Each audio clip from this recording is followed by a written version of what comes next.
これがざる用と味噌煮込み用で、サバ、ソーダガツオ、ムロアジ、昆布、カツオ、枯れ節っていうんですけど、カビ漬けしたカツオなんですよ。うちはかけ用、昆布とソーダガツオ、サバ、ムロアジ、ウルメイワシ、カツオ。メーカーが違うんですよね、こっちとこっちで。取りたい出汁が違うんで、味噌煮込みとかざる出汁っていうのは、味噌も濃い口も香りとか強烈なんで、それに負けないような強い出汁を取りたいんです。かけ出汁の方は薄口と白醤油使うと、すごいシビアに苦味とかが出ちゃうんで、めちゃくちゃ味も濃くは出ないんですけど、苦味も出にくい素材を使ってます。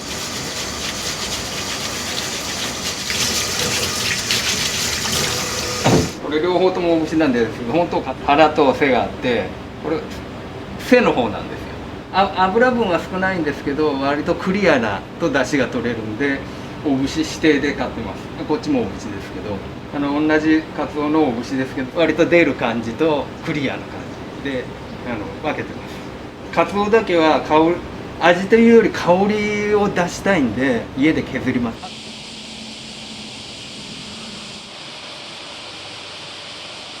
仕込みは基本的に一人で全部やります。もう自分のできる範囲で自分の納得するものを出したいんで、一人でやるようにしてます。で、3滴減らしてカウンターに書いたら、カウンターの方が回転するので、ちょっと忙しくなっちゃって、中が回らなくなっちゃって、一人で見える方が増えて、気兼ねなくね、ああいう席だとゆっくり食べられるんで、これ女性のお客さんは増えたかな。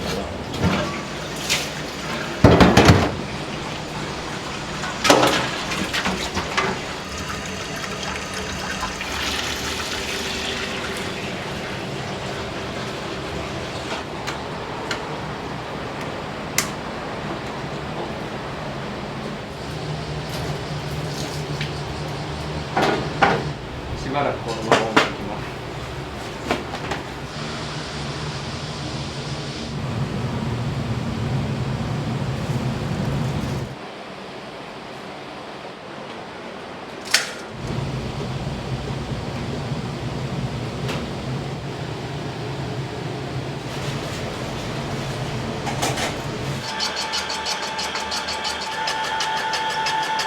香りは時間が経つと飛んじゃうんだね。削ってパッと出したい。同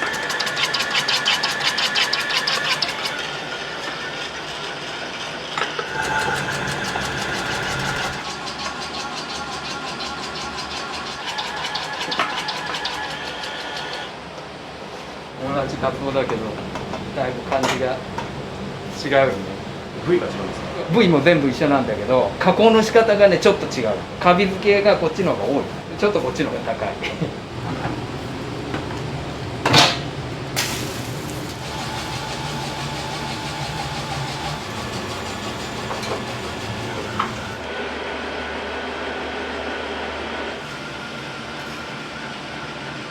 甘みも出るんだけど苦みも出るんで、さっと出したい。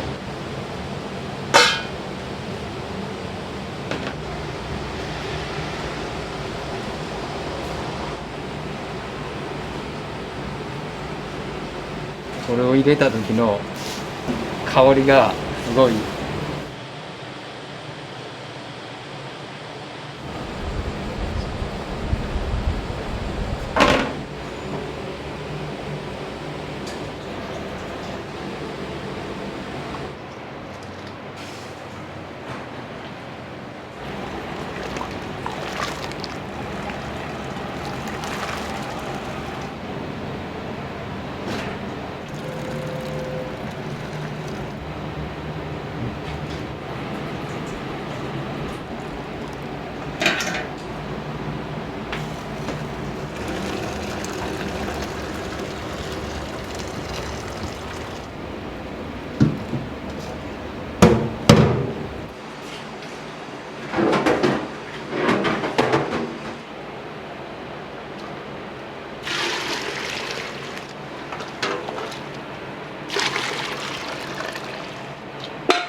味噌煮込み用の出汁をつけます。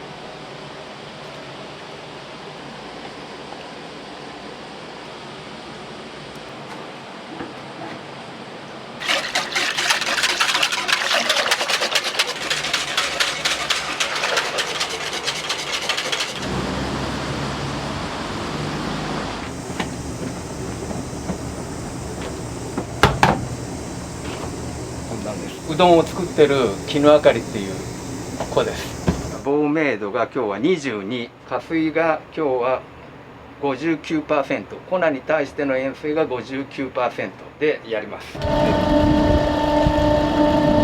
本来小麦ってすごいいい香りがするんですよね。せっかくこういう小麦なんで、なんとかこの香りを生かしたい。どういううどんを作りたいかっていうことから逆算してこの混ぜ方が決まってくるんですよ。非常に大事な工程です。こんなまずはさらっとした感じで、今匂い嗅ぐとすごいわかる。小麦 100% にこだわってやってます。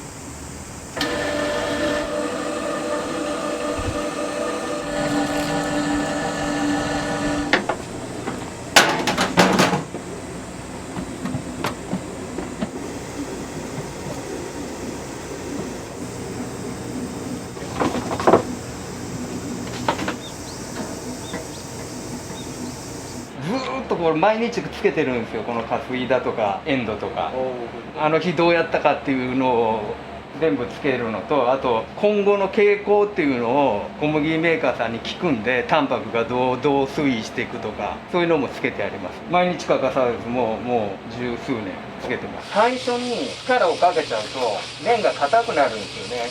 ですから徐々に、そんなに体重重い方じゃないんですけど、それでも全体重をかけないようにで。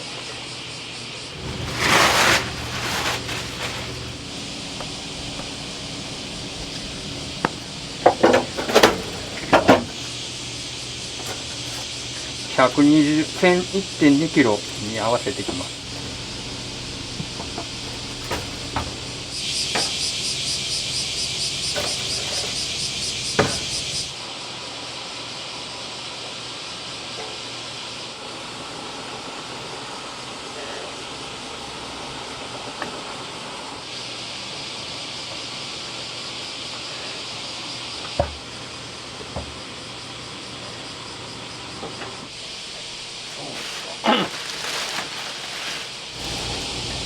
北へっていうんだけど、昔ながらのとこだとこれも足で踏んで、やっぱり全部手でやると優しいうどんになるよね。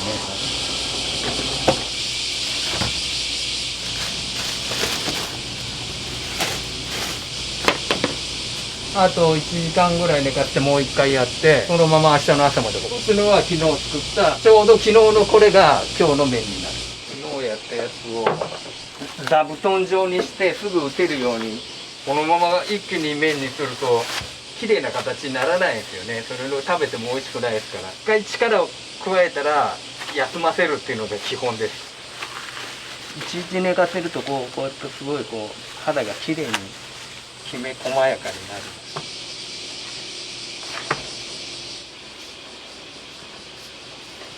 この粉は小麦粉なんです。これは内子佐古ヤシでんぷんっていうんですけど、っていうヤシから取ったでんぷん。小麦でもできるんですけど、小麦よりくっつきにくいんですね、こっちの方が。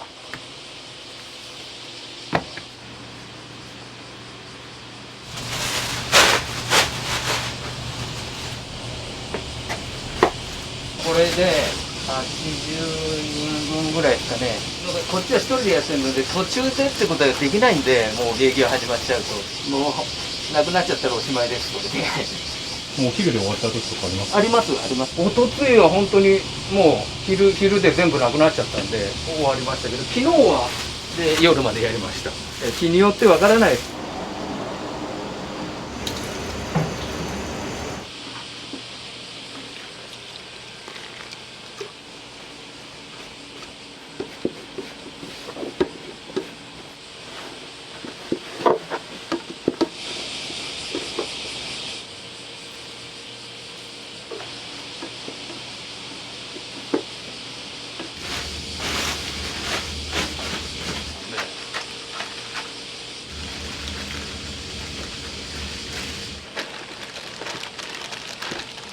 小麦粉も性質があるんですよね。普通の小麦、もち小麦、ややもち小麦、かなりもち小麦、4つに分かれるんですよ。でこれはややもち小麦っていう部類なんですよね。自分の作りたいうどんに合わせて粉を選定しないと。だからこれは私の作りたいうどんに非常に合ってた。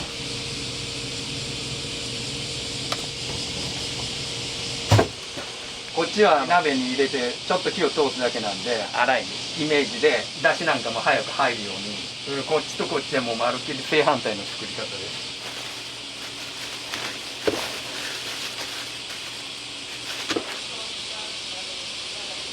親父が作った版画なんですけど、もうなくなっちゃったんですけど、美術の教師をしてたんですよ。何点かあるんで季節になると入れ替えて。外の昼明かりの看板はあれは僕が作りました。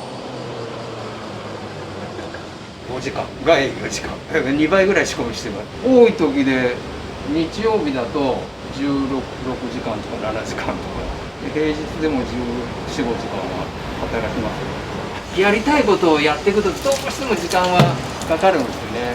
一手間かければ一味美味しくなりますし、一手間惜しめば一味落ちてきますもんね。岐阜県の水波市っていうところで作ってる丼で、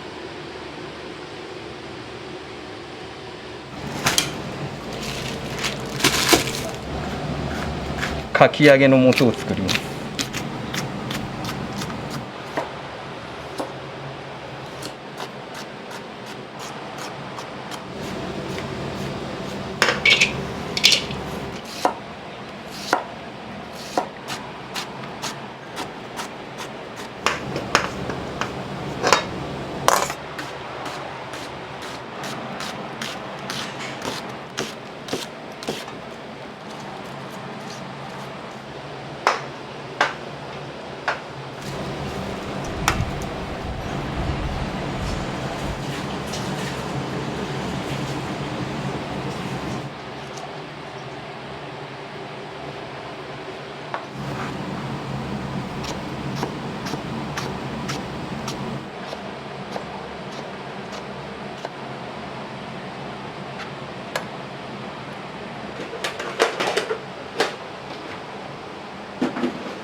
こういう小さい個人店が勝負できるのは手間をかけることだけなんで。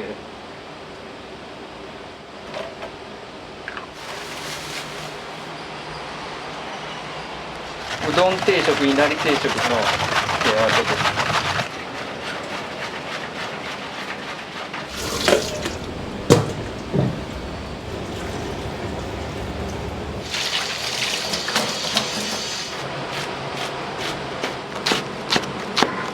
切るのって基本はこうなんですよ。こう切ると切り口がきれいになる。切り口が光るんですよね。こうなるように目指してます。たかがネギかもしれないですけど、ネギ入れてまずかったらうどんが台無しですもんね。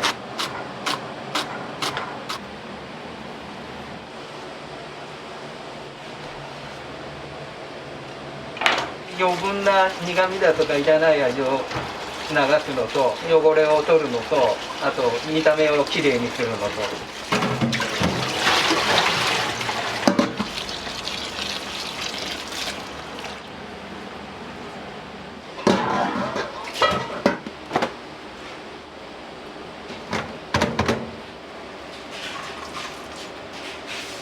切った直後よりは透明感が出ますよね。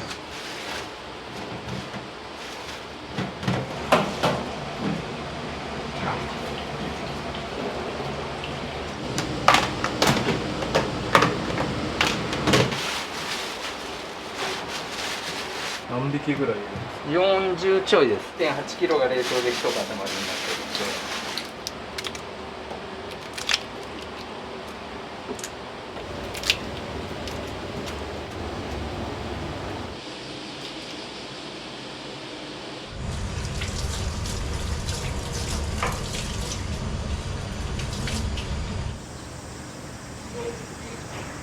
キャブレターっていうのはちょうどいいか薄いか濃い、その原因を突き詰めるやり方っていうのも出汁でも一緒。改善してちょっと良くなったと、もしかしたらもっと良くなるかもしれない。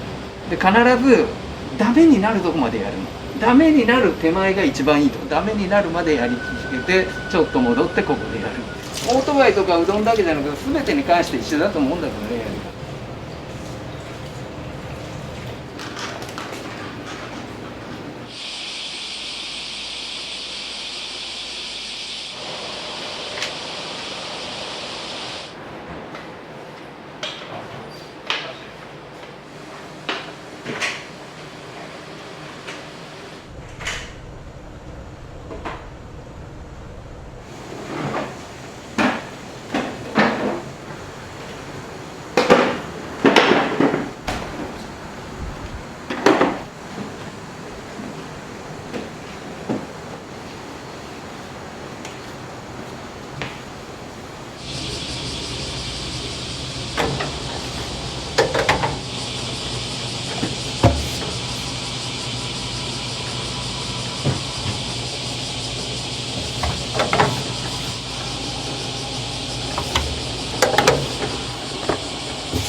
これは味噌煮込み用。塩が入ってない味噌煮込み用のもの。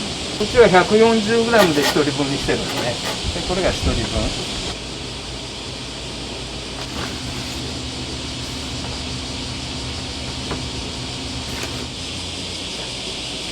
これは結構出る。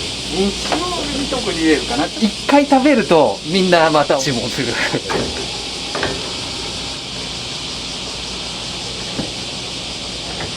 ちょっとそばってボロっとした感じがあるじゃん。ああいう感じを出したいんで、ちょっと密なボロっとした感じに仕上げたい。多分これはね、あんまりやってるところはないと思うんで、これはオリジナル麺なんで、うちの。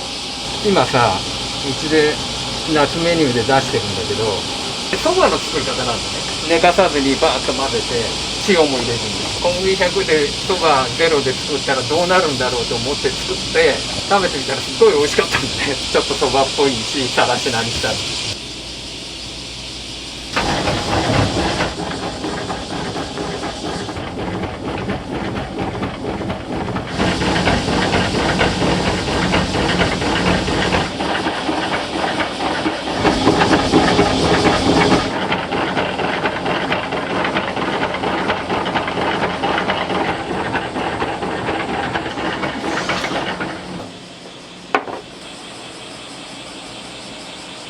色がすごい綺麗で、クリーム色っていうか黄色で。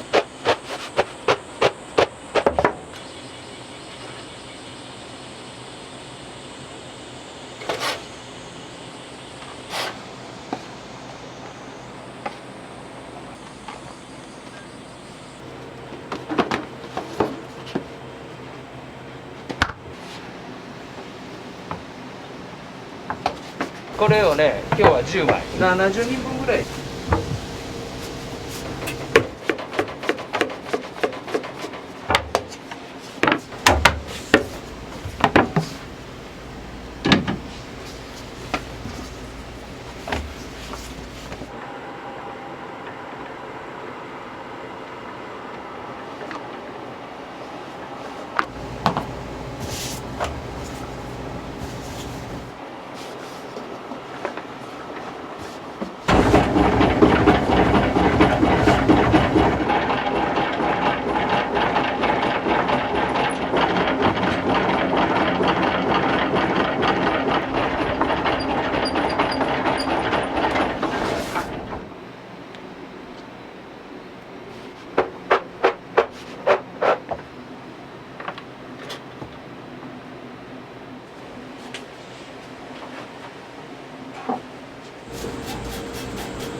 天丼のタレです。自家製です。これはね、今日は作らない。だいたい1日おきぐらい。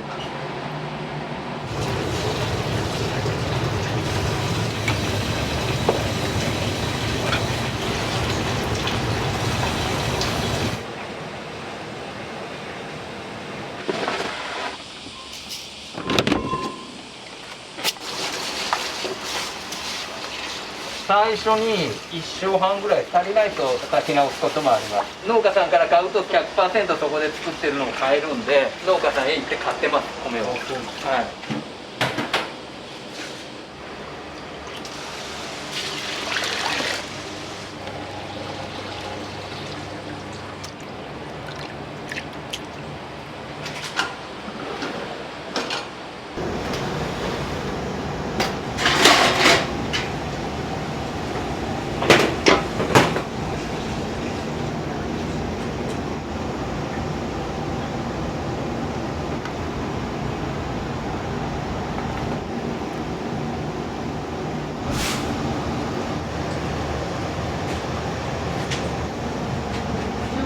どんなんてどこだっ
冷たいのはざるうどんと冷やかけとコロってうちは出してるんだ。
エビ冷やかけ、いなり冷やかけです。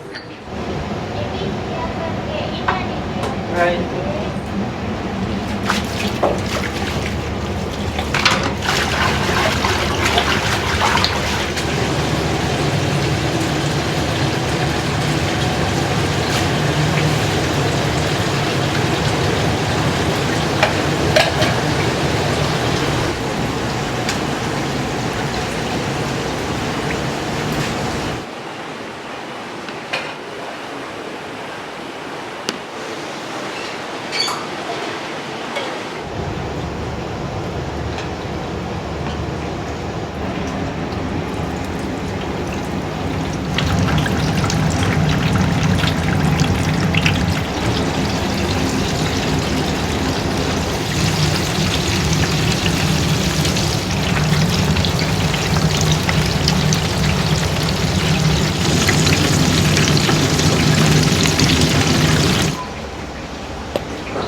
さんでした。ありがとうございました。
卵入りで。卵入りの定食ですね。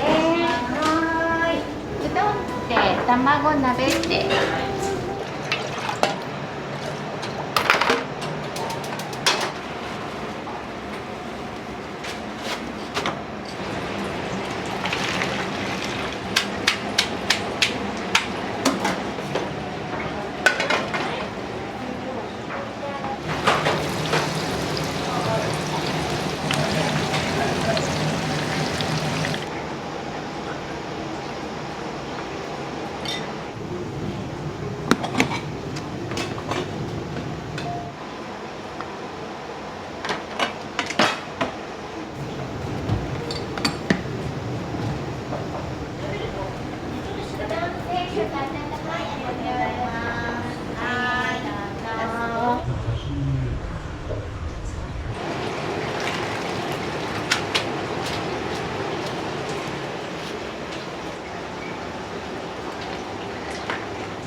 ありがとうございます。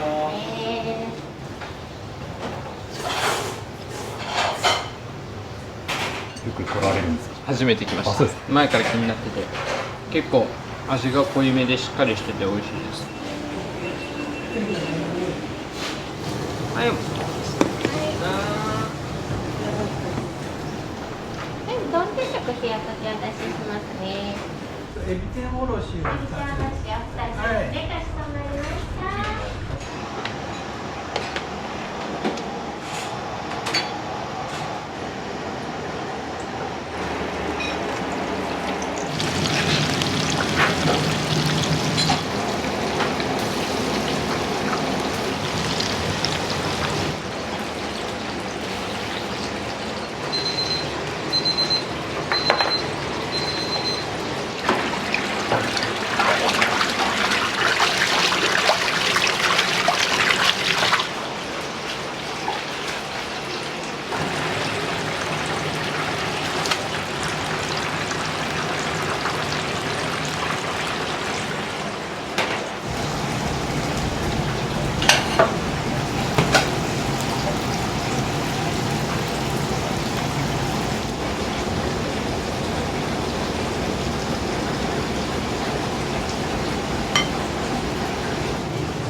よ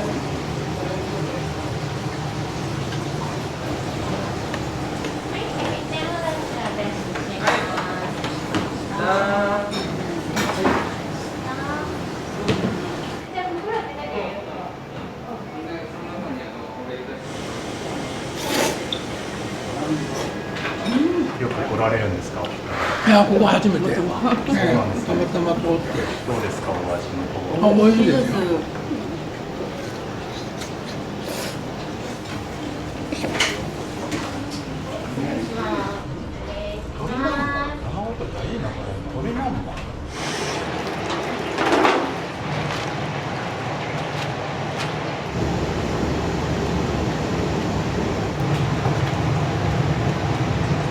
はい、どうぞいらっしゃいませ。ありがとうございます。どうぞ。はい。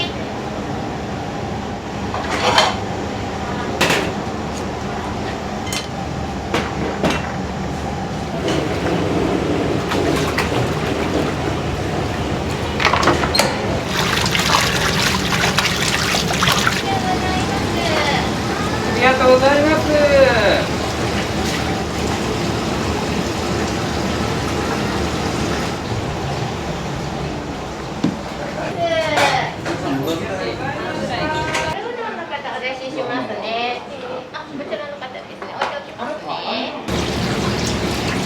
りがとうございます。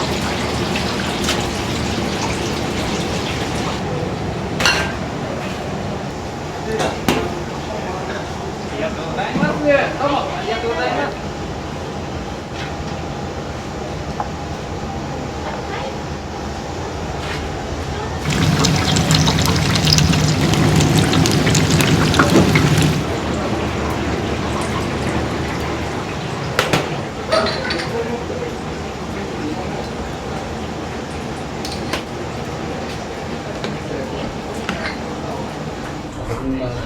ねえ、一日一日で、だけど、道具って言われたけど、道具関係ないのにさ、風呂屋って、風呂屋じゃない、取りが、取りが、取りに、突然、いや、離れてやってるからって、今、さっき怒られたんだ。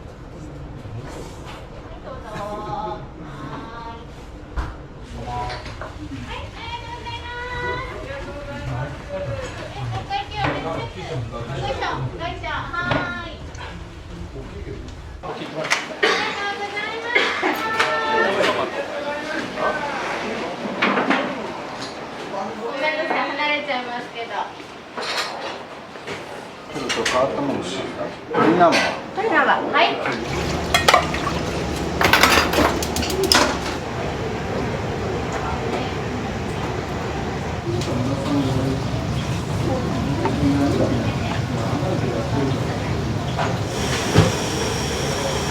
はい、いらっしゃい。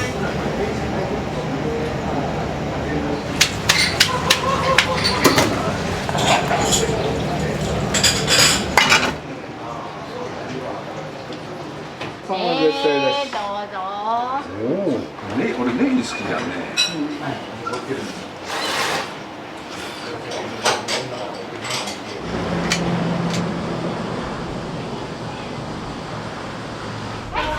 どうぞ。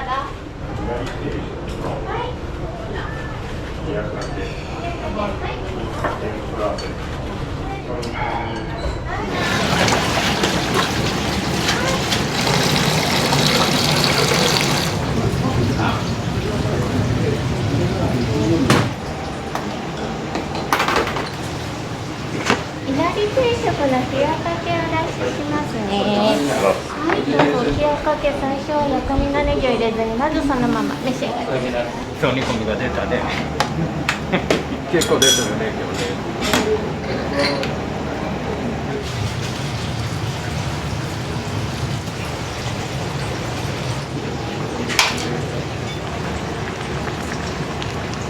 この味噌煮込みを。はい、お願いします。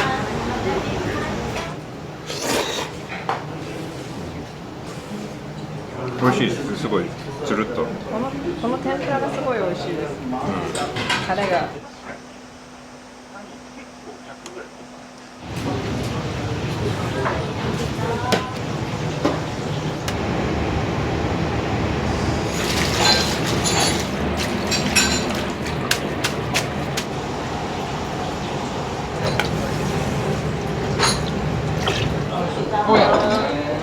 はい、はい、こちらができました。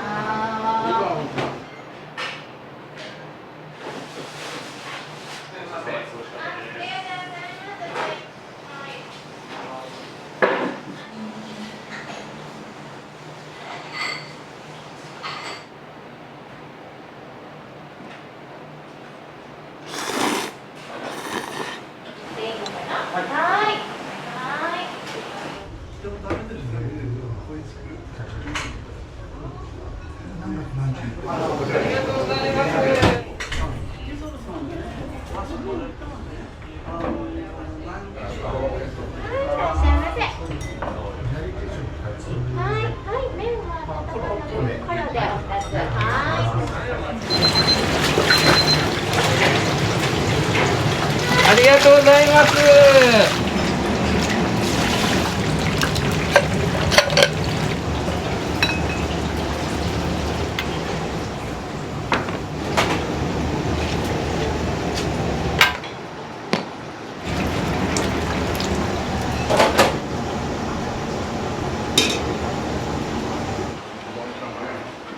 いなりからお出ししますね。どうぞ。お待たせしました。お出ししますね。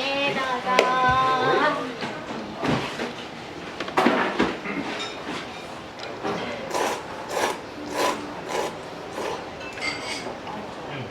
ちょうどいいコシと、この時期には最高ですよ。はい、どうも。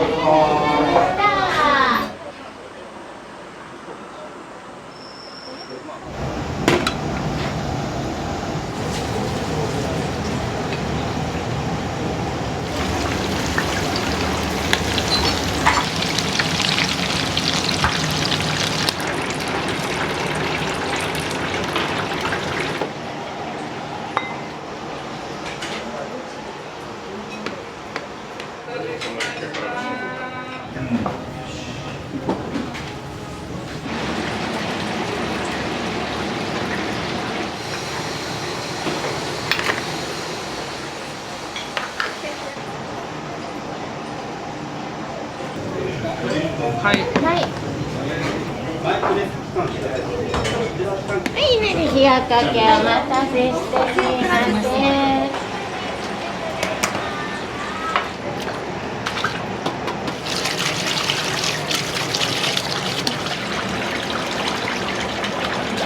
らっしゃいませ。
いなり定食冷やかけの方をお出ししますね。あ、冷やかけはい、塩かけこちら、すいません。ど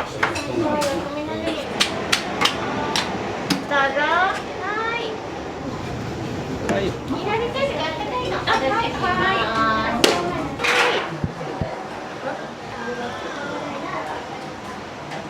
かき揚げ塩かけお出しします。はい、どうぞ。はい、どうぞ。はい、こちらもお出しします。ありがとうございます。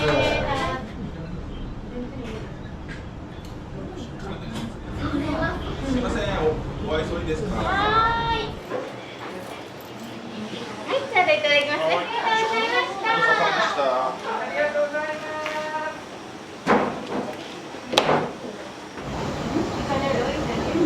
はい、ごめんなさい。まず50円と。はい、ありがとうございます。どうも、気をつけてください。またお待ちしております。ありがとうございます。ありがとうございます。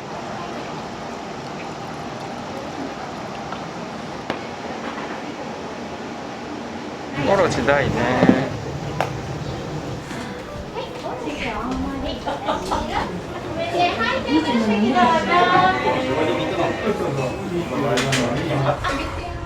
お二つと。はい、このエビ天王子の大根おろしがないのが天ぷらになります。それで、はい、いいですよ。ではイカの天ぷらをお付けして。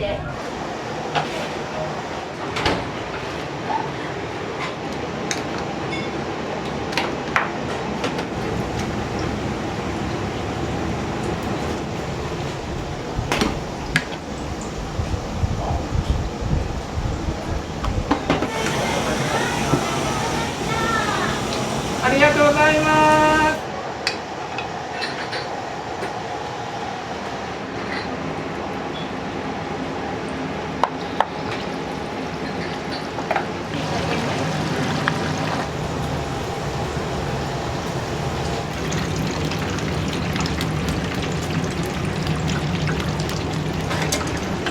ケンコロね。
エビ天おろしね。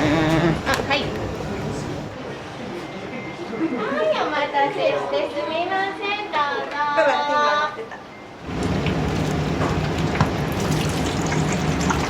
イカ。はい。のせ。はい。はい、お待たせしました。こちらはプラスイカ天でどうぞ。モリモリになっちゃったな。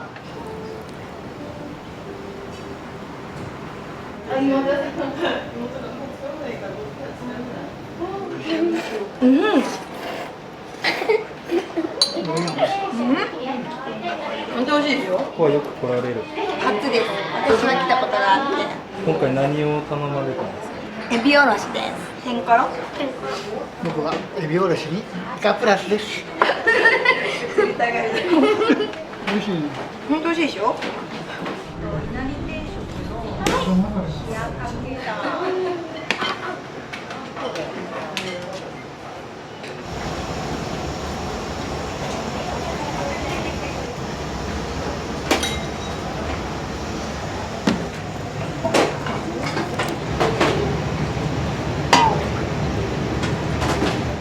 はいよ。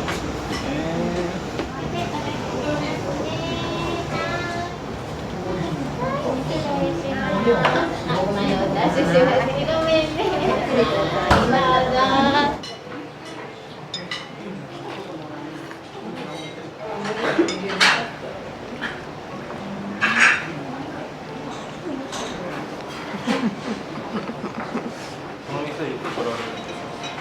ょこちょこ、はい、いつも美味しくいただいてますけど、やっぱり夏はこの冷やしの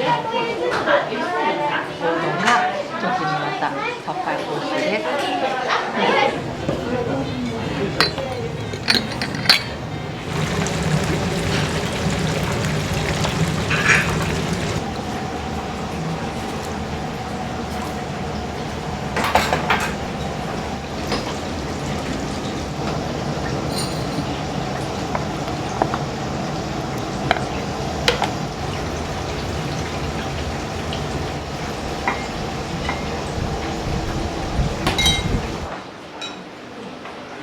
はい、はい、みんなの連絡定食それだけですね。どうぞお気をつけど最初は横目のできるですね。まずそのまま召し上がってみてください。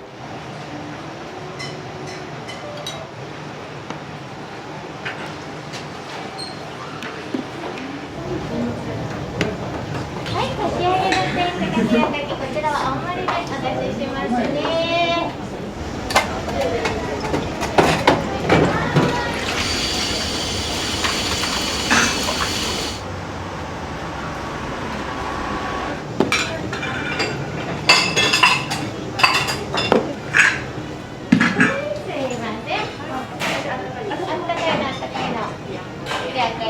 うどんって2つ、うどんって冷やかけ1つ、全部ご飯少なめです。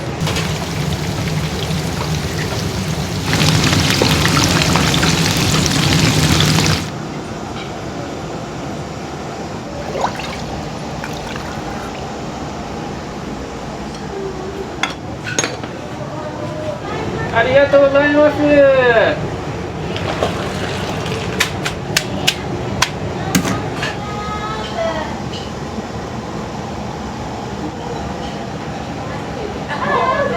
失礼しました。ではいいですか、前お通ししますね。はい、お待たせしました。は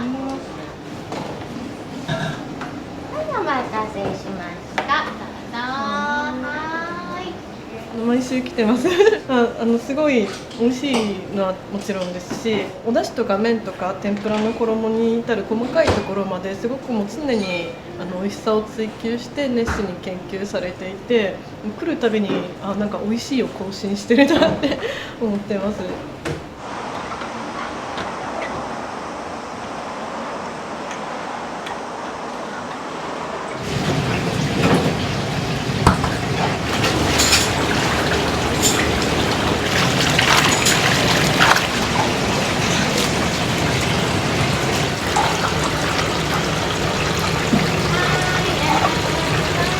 ありがとうございます。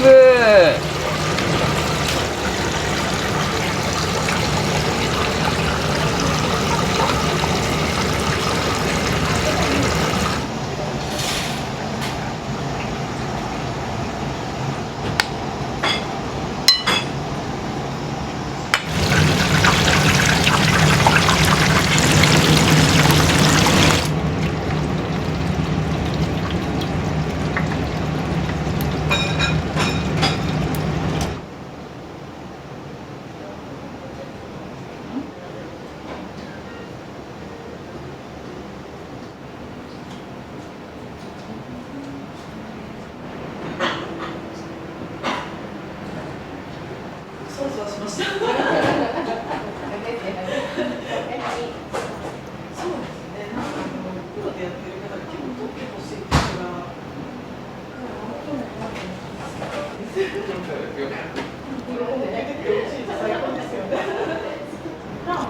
れでやってるのが瀬戸丸さん。瀬戸丸さんと神戸の皆さん。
るね。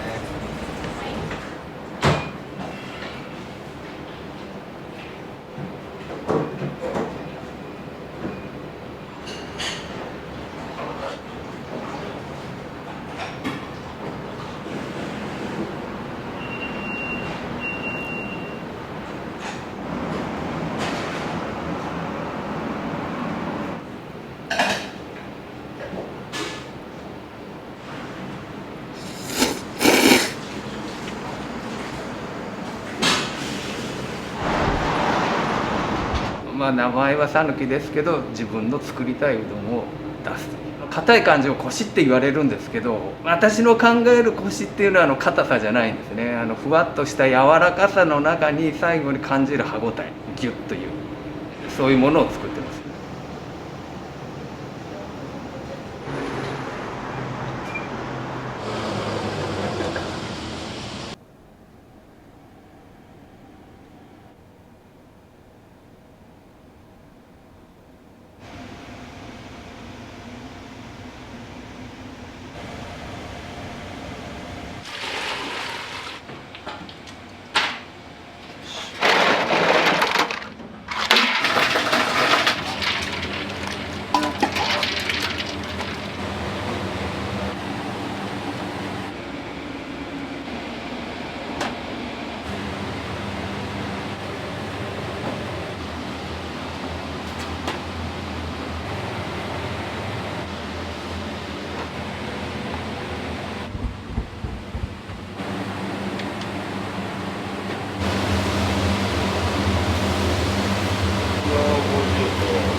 もう土曜日なんかお持ち帰りが重なると天ぷらいっぺんに持ってかれちゃうので、天ぷらは多分6時半か7時に終わっちゃうんで、それから板場の仕事をちょっとやるもんで、だから全種類の天ぷらは俺あげない。となるともう300枚以上。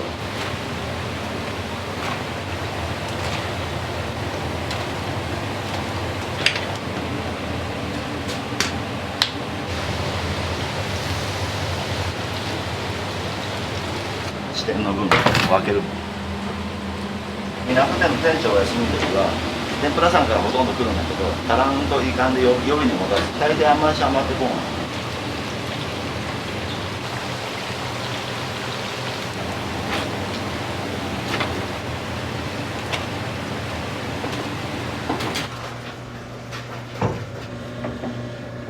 どのぐらい前から働いてるんですか20代から。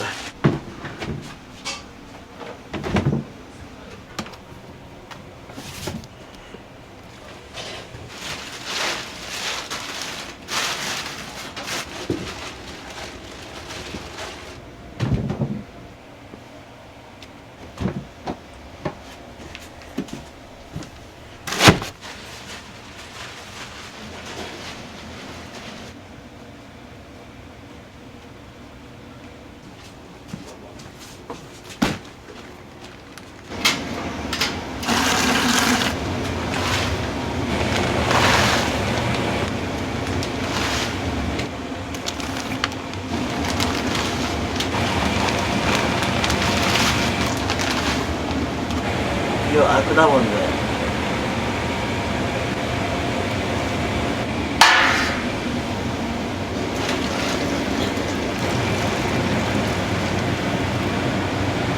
あと15分後にまた入れ替えよう。だしの濃さが出るもんで。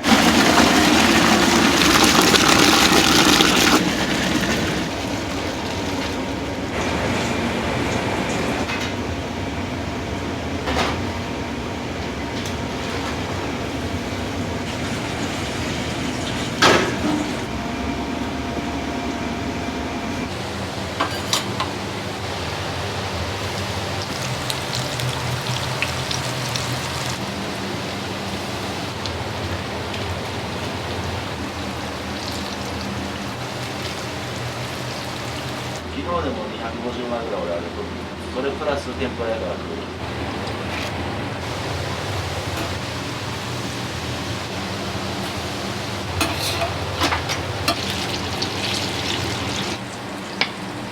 ねぎは早くから3日か4日前に玉ねぎあげると焼けちゃうんだから。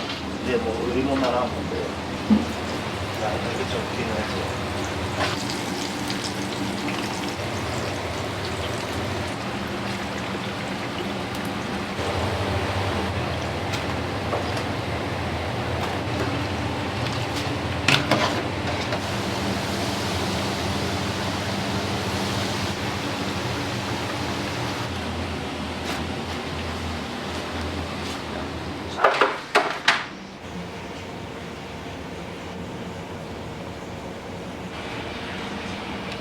ちくわが40お、土曜日の方が忙しかったこの辺は。一番上の矢っていうのは何になるんですか？野菜、ちくわ、なす、かき揚げ、こも魚もまだある。好きな天ぷらというかあったりしますか？まあ大体玉ねぎが出る。玉ねぎは夏湿気の多い時とか新玉が出た時は揚げた時はカリッとしてても2時間3時間後にはベラすぐであれは何ともならなくて何ともない。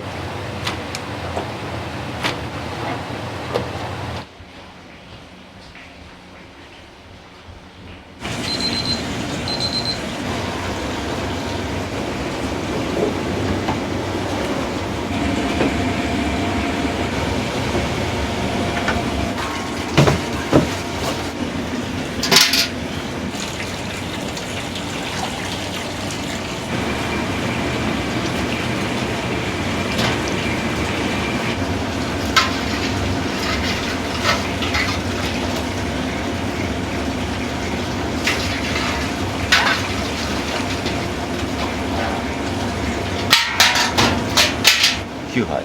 9杯。今日港が3杯。弁天通りが1杯。白だしが欲しいかな。お店自体は何年前からですか？100年以上前。苗場のできた渡りグルメ式に100年前で出て、で100年後に俺たち呼ばれたもん。苗場まんじゅうと俺と川村市長なんかもいっぱい来て渡りグルメ式やったんだけど、縁起がいいということで、その時の市長から長明っていう屋号をもらったの。その場合は宮弁っていう名前だった。昭和32年にここへ。もともとじゃあ苗場にお店があったってことですか？そうそうそう。酒、みりん、砂糖、それで味付けするんだけど、今は昔と違うんですか？これをもう何年もかかって作ってまして、これも2社から京都の大きな総味食品と三重の山盛りとそれを2つ混ぜて使って色で分かった味見しなくていいですか？するよ、もちろんするけど大体色でこっちは良さげだね。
ヘラだけで丸くなるもんなんですか？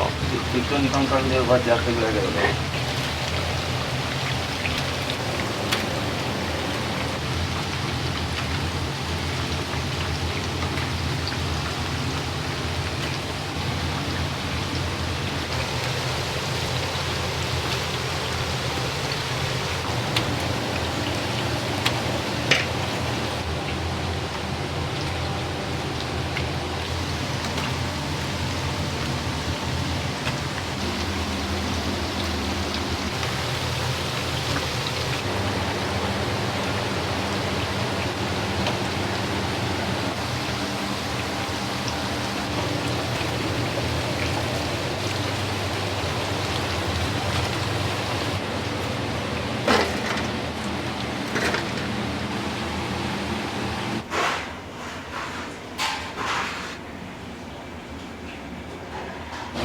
喉で食べれるものなので、みんな硬いが今ラーメンでもちょっと柔らかめのがいいとにかくミックスが大なりすぎとる、きしめん中華のミックスとか、今中途半端な時期で10月は暇だねな、どっちか毎年一番忙しいのは春先。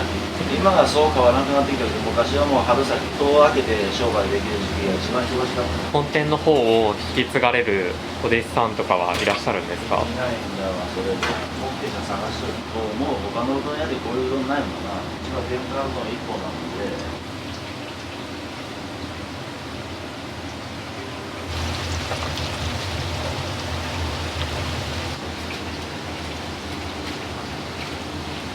これで本店分87枚とかです。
残念なけど証明書がないよ。証明書沖縄から取っとるんだ。大須に沖縄宝島っていう沖縄のショップがあって、そこから取っとるんだけど、たまに荷が入らん時がある。台風だとかさ、資生堂が利用のために使ってる証明書。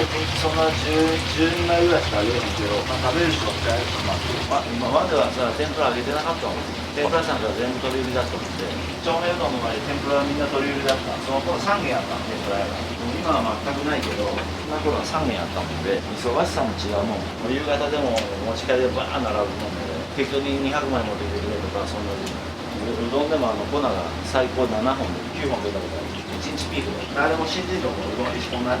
1袋で何玉分ぐらいなんですか？あれ280個ぐらい売れるかな。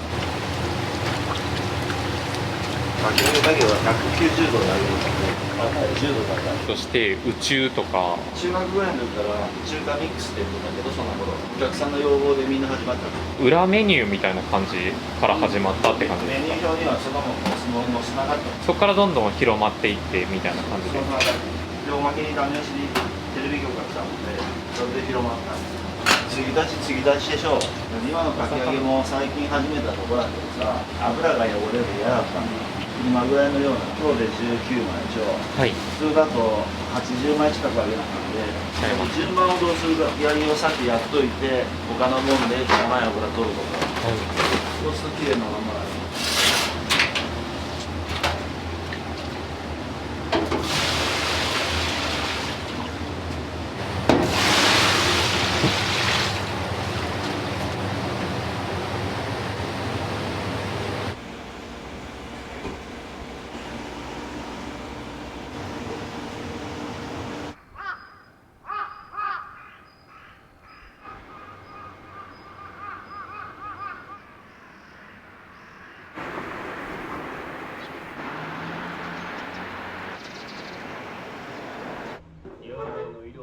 いいと言って家族を捨てたような妹なんか哀れなもんか。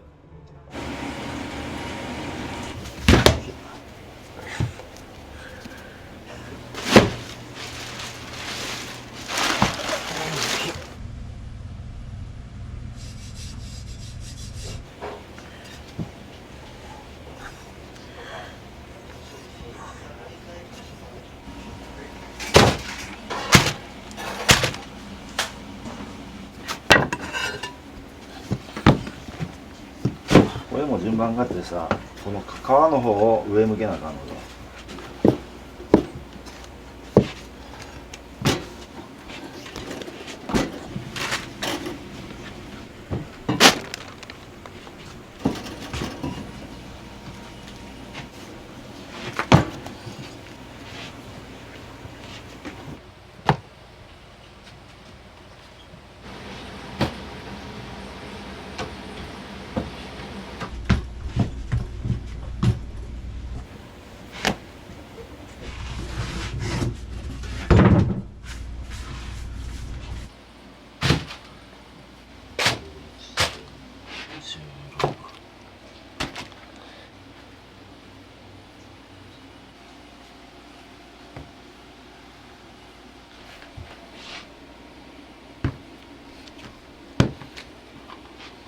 これがみんななかなかできんの。へそっていうんだ。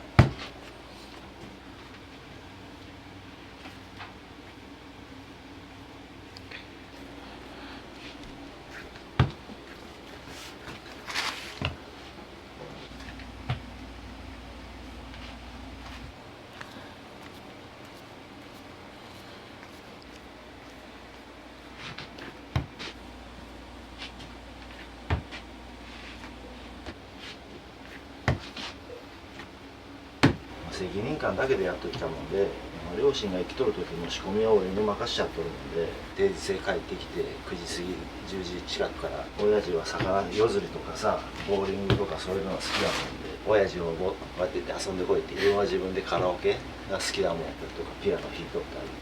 よし、しまうね。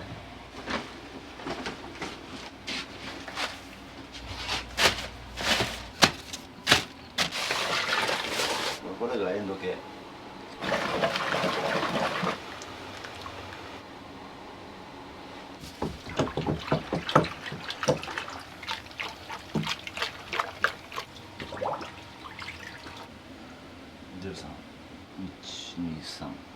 13ちょいあるかな。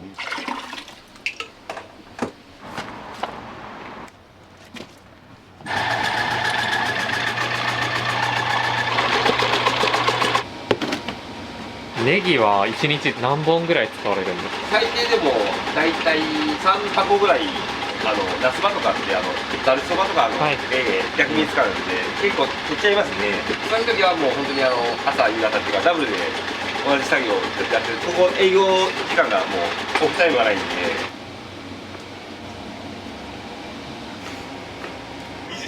膝関節に働きかけ1ヶ月分5900円。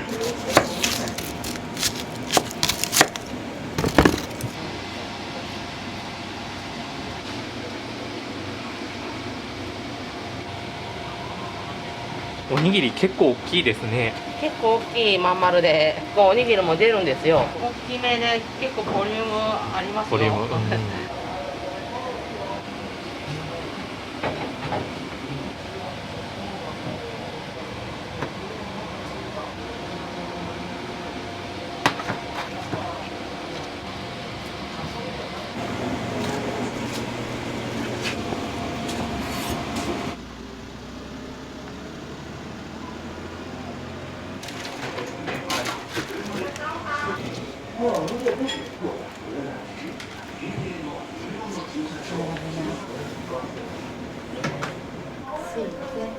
今日エビ食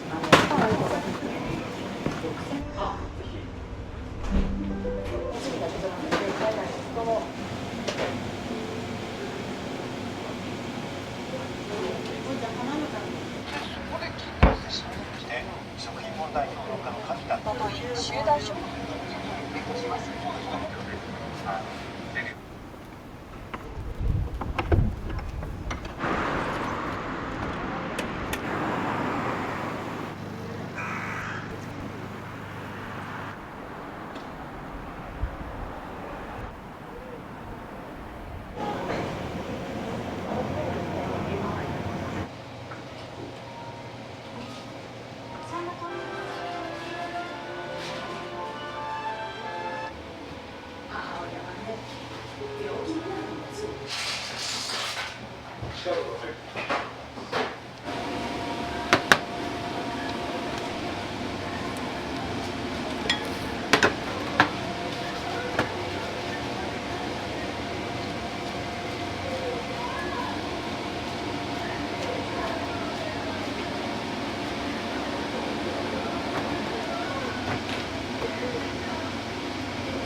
っしゃいませ。出ます。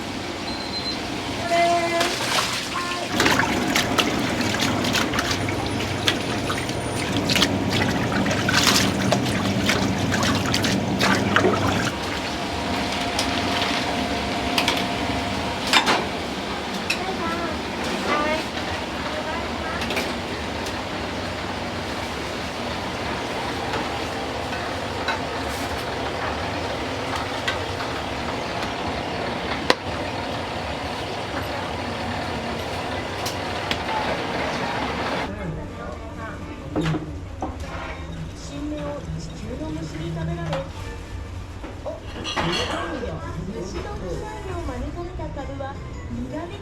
ありがとうございました。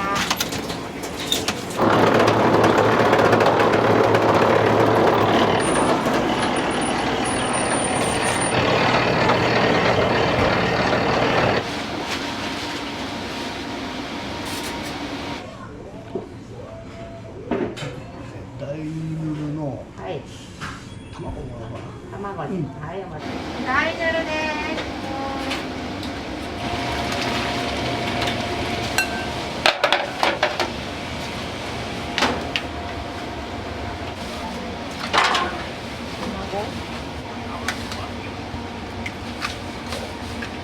大宇宙です。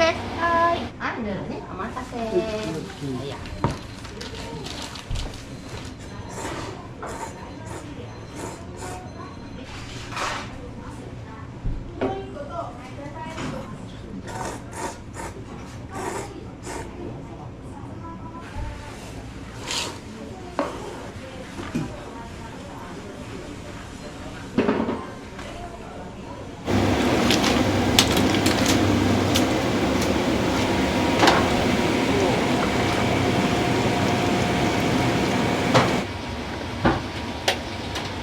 はい、お待たせ。みんなで。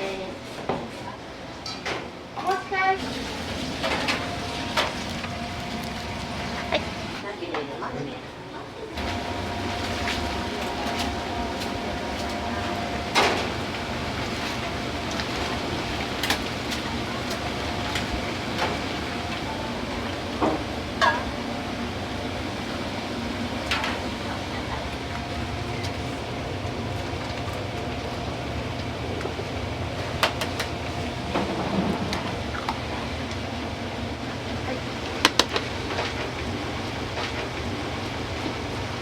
こちらです。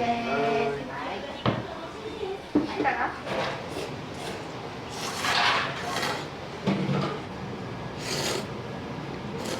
店にはよく来られたりするんですか？そうですね、週1ぐらい。ご近所にお住まいですか？近所じゃないんだけど、はいわざわざ美味しいもんで、宇宙にナス天、エビ天、おにぎり。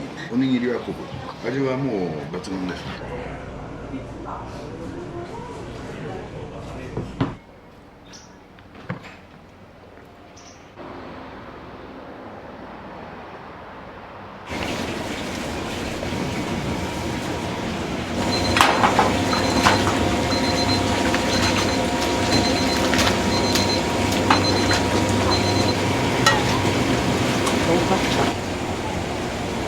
いや。ち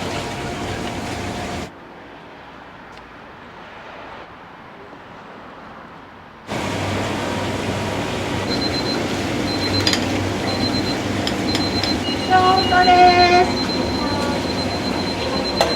ゆうつきお待たせです。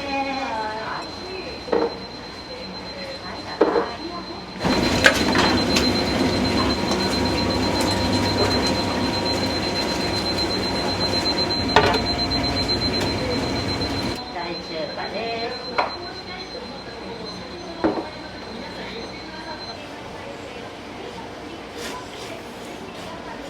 ゆずきのこの生姜がすごいたっぷり入れてます。基本的にはね、雨の日に来たんですよ。ここで雨の日だったら、割とね、10時からやってるところ少ないでしょ。気に入ってるところがあれば。味、塗料。早く出てパッパって帰れるし。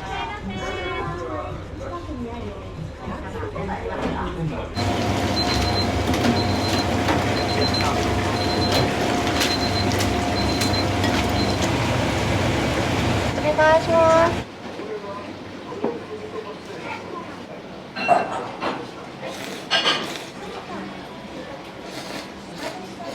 俺の時は週1回一番美味しい一番ですか？もう一番です30分かけて時間作ってきますね。昼は混むからちょっと早めに来て腹持ちもいいし、ないです。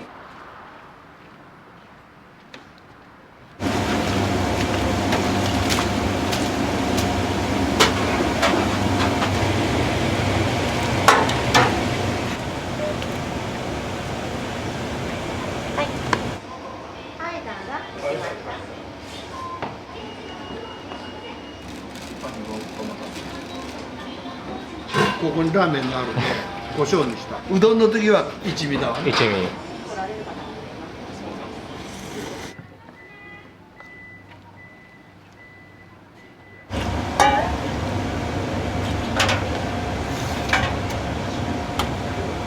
はい、お願いします。はい、お待たせしました。はい、中に入るよ。はい、はい、赤さんぬる。はい、ネギなし。はい。はい、どうぞ。はい、いただきます。はい、お待たせ、大宇宙です。いいですか。はい。中華ミックス大盛りのフォロで。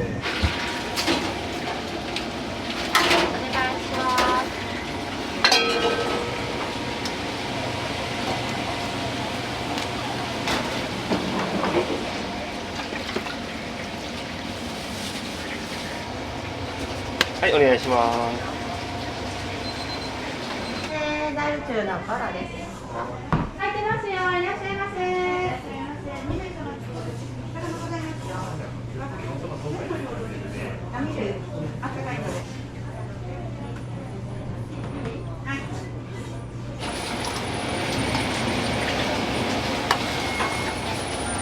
はい、お願いします。天かた。大至急。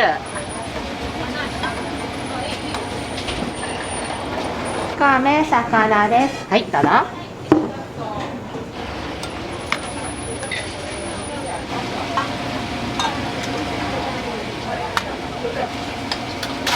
はい、お願いします。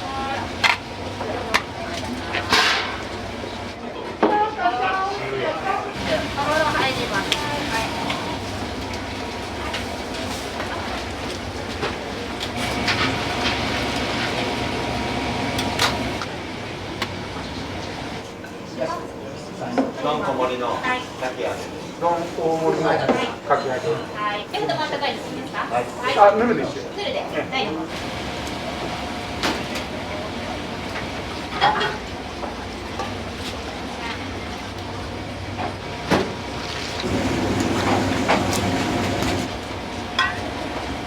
はい、お願いします。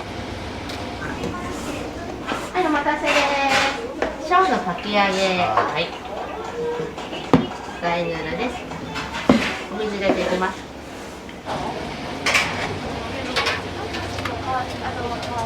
はい、お願いします。お待たせしました。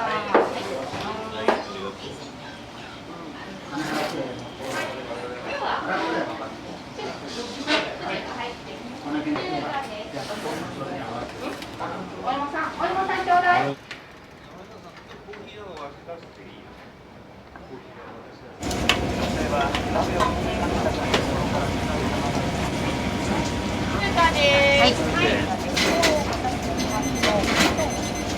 今日2杯ごぼうカットです。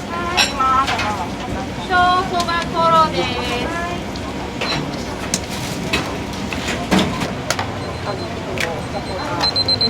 うどん上がります。お願いします。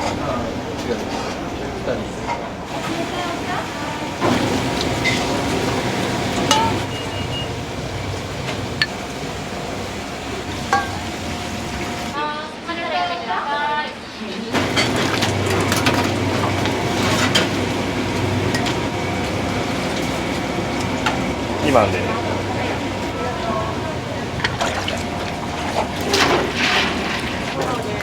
はい。小そば。はい。はい。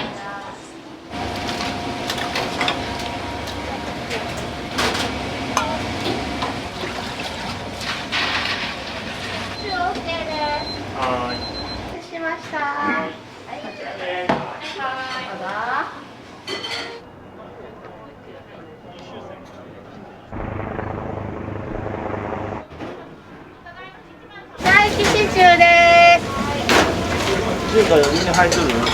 横で。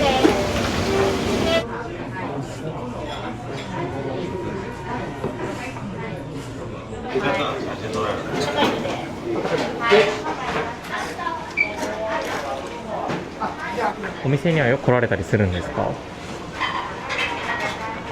どうですか、初めて食べられてみて。うまい。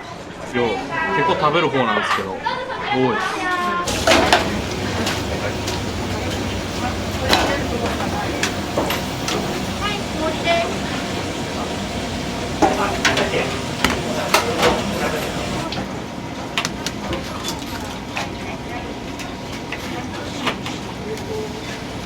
はい、お願い。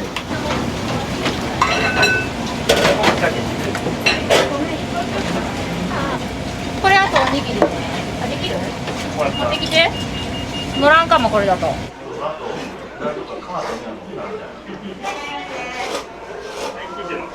グレと昆布と鮭。お昼からもお仕事頑張れそうですね。いや動けるかな。お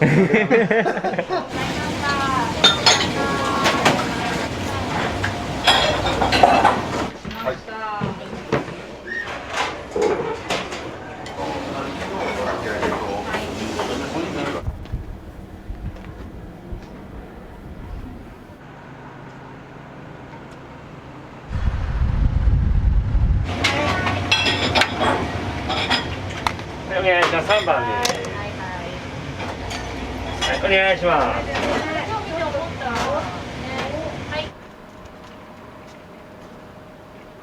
お母さん持つわ。あ、うまい。食べてく？あるよ。いい？お持ち帰り？食べてく？ほぼお持ち帰りね。あ、ダンスあるでね。気をつけてよ。ありがとうね。はい、どうも。ありがとう。これ入れてからかよ、最後はね。ありがとうね。どうも。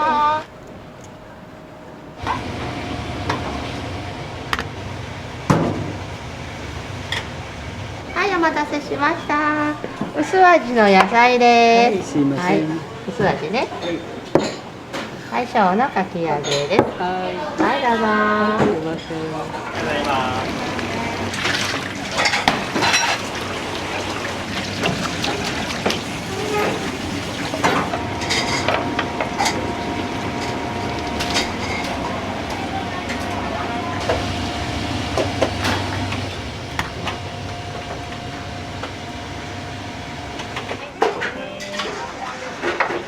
小盛りのごまそうですね。はい、ありがとうございます。週に1回は来ます。週1回ぐらいですね。何が食べたいとかっていうと、こちらのおうどんで。お出汁とか、炊いてる美味しいので、お値打ちでね、お口に合います。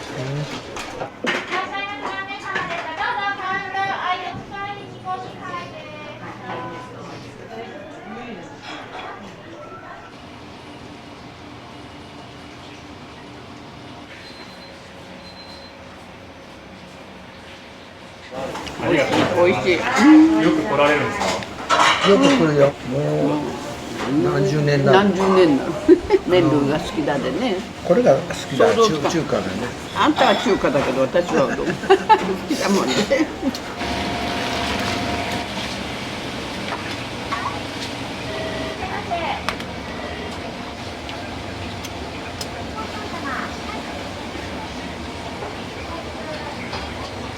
ママ出ます。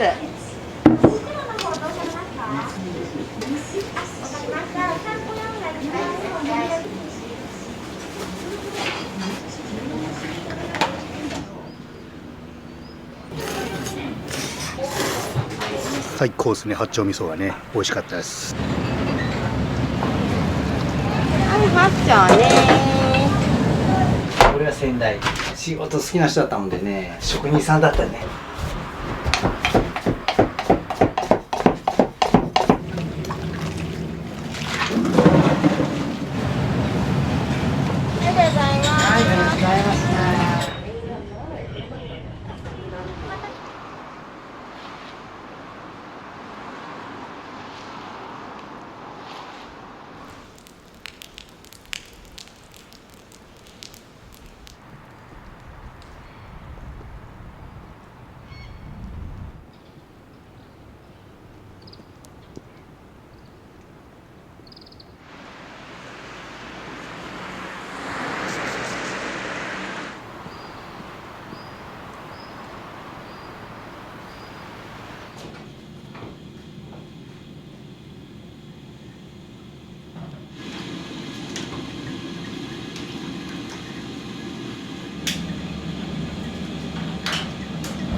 どのぐらいなんですか、創業は。創業はね、違う店でやってた頃から入れるともう50年近い、でこっち移ってきてから46年ぐらいかな。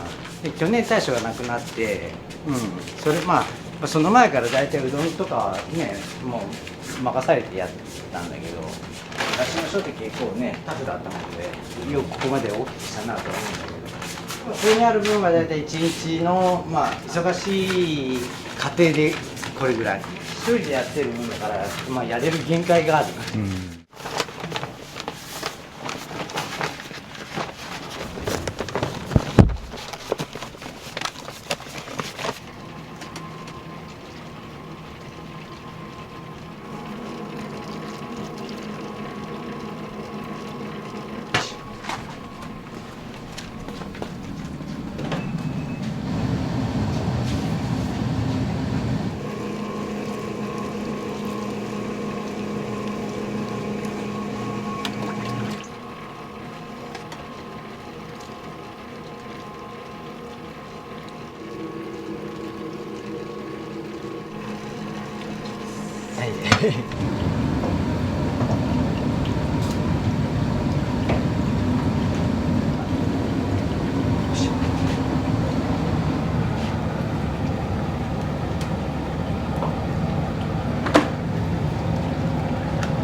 深い仕事がね、先代がやっとってくれたことがいっぱいあるね。おらんくなってからわかるけど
これ赤だし。ありがとうございます。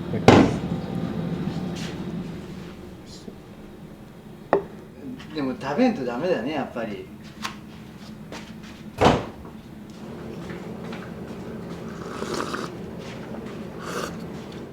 今日ちょっと涼しいもんで、もしかしたら忙しいかもしれんね。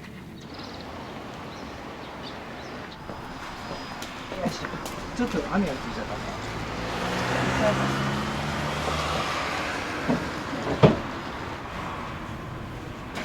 これは仙台。おいくつで亡くなられたんですか。81。仕事好きな人だったもんでね、職人さんだったね。すごく。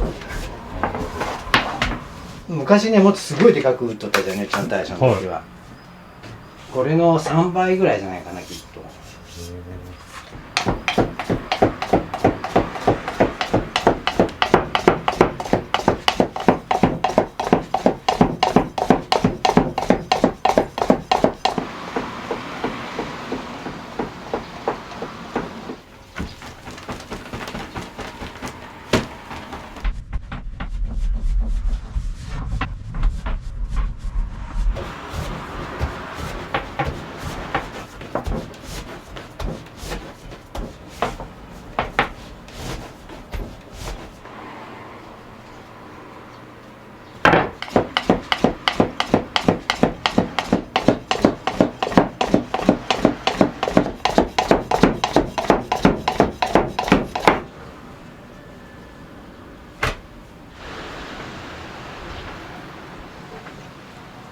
可愛いですね。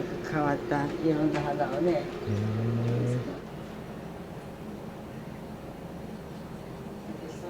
24歳で大将でしょ、結婚して、ほいで何もなしから商売始めまして、もう本当ゼロから始めてもうあの子なんかもう一日中背中におんぶして、ほとんど、まあ当時はそういう時代だったもんだからね、息子や嫁さんが一生懸命やっててくれるもんですからね、もう本当に感謝感謝です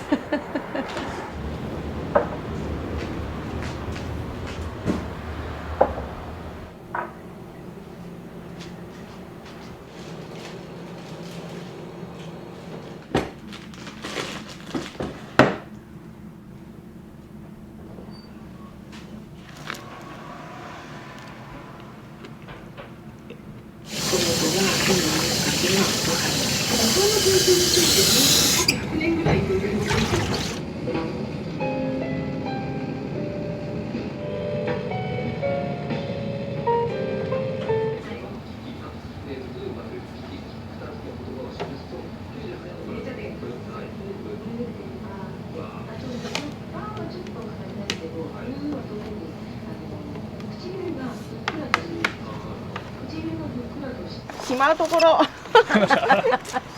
いっぱいあるでしょう。いっぱいありますね。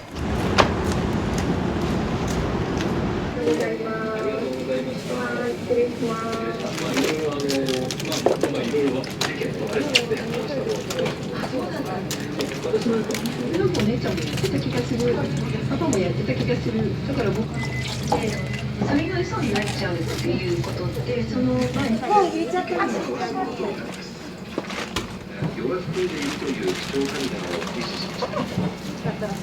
全くないじゃんね。なんでこっち。今年秋の大統領選挙にどのような影響を与えるかでしょう。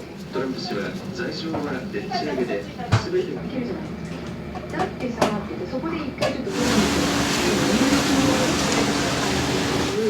つの文字列に対して愛の手が強い形になってくるのも母音が強く働くと共感型の回路が立ち上がり、例えばありがとうと感謝して私のがあってもう立ち上がって挨拶してるからでしょ。でもご一緒できて光栄でした。あれをもう入りにくいところ入ってきてその後って特に曇りと少し雨でしょう。風は愛知県の西部では北東の風がやや強く吹くでしょう。昨日よりもやや下がるところが多いでしょう。名古屋25度、三重県の津は24度。でもこの大きさがねちょうどよくてね使いやすい。これも辺もね大将がこのままだと開きにくいからここにこの取っ手をこうやってつけて DIY が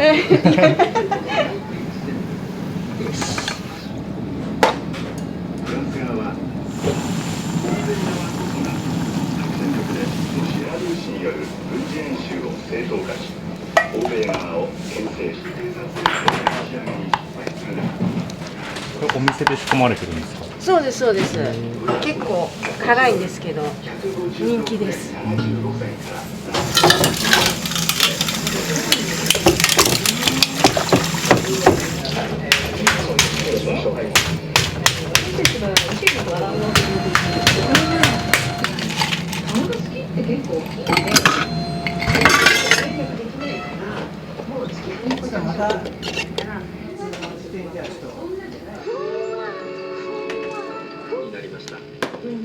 金曜パーソナリティの黒川由香は私はちょっと近くを見たような目線なんですよ。でもやっぱり過去にいるんですよね。でその送ったりとか見られた時の人の目線が違うことがあるのでそれはもう原的な感覚はあれを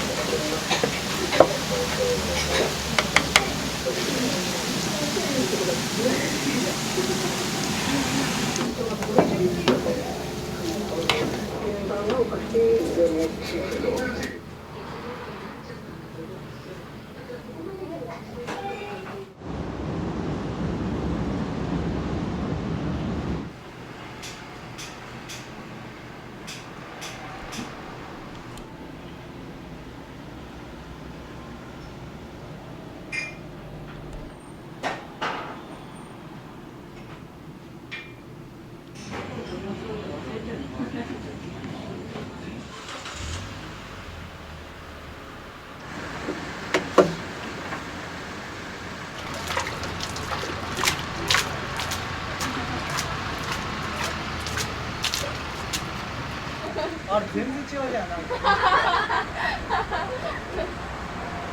らっしゃいませ。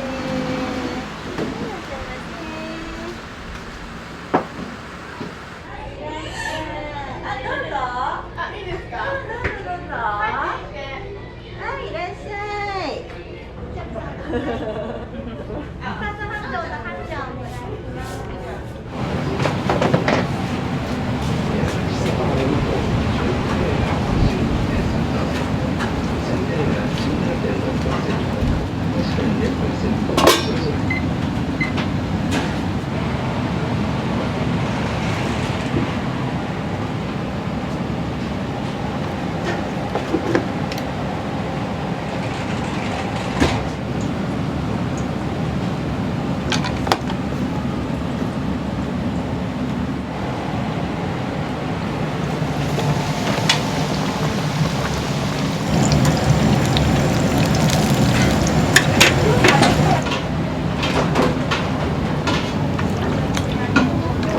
はい、いらっしゃいませ。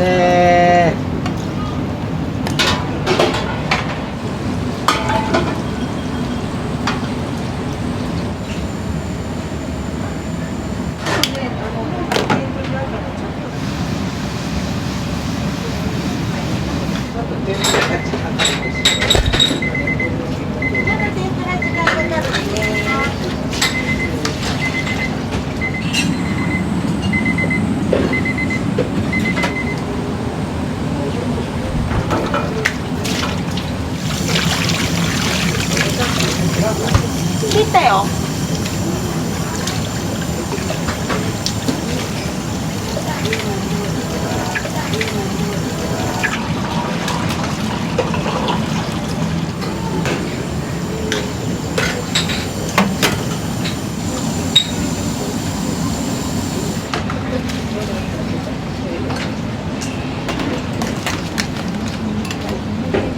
とんかつと八丁。は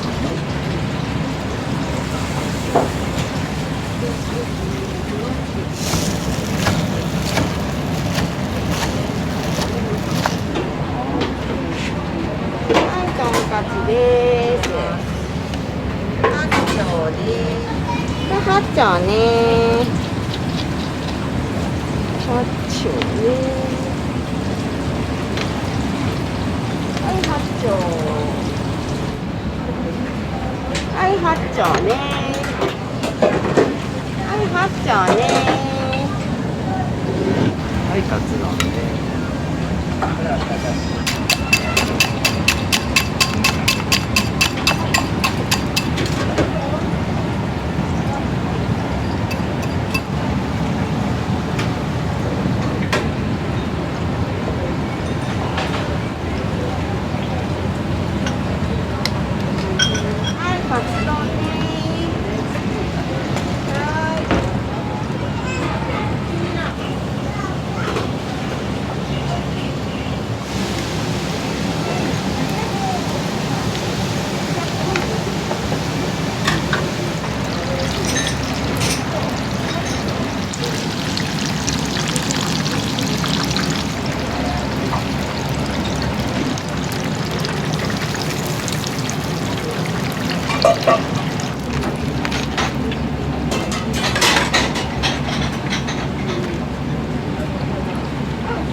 簡単ね。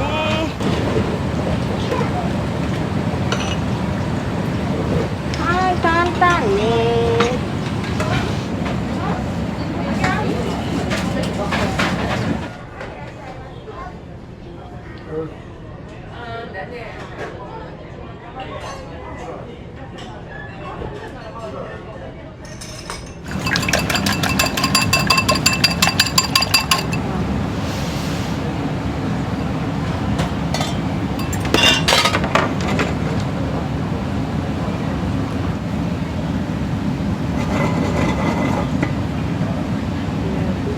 はい、これカート。はい。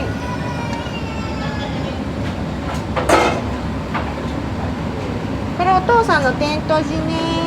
天とじは赤ね。は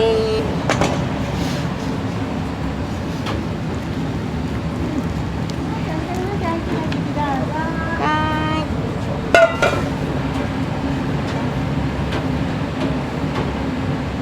これお母さんの煮かけです。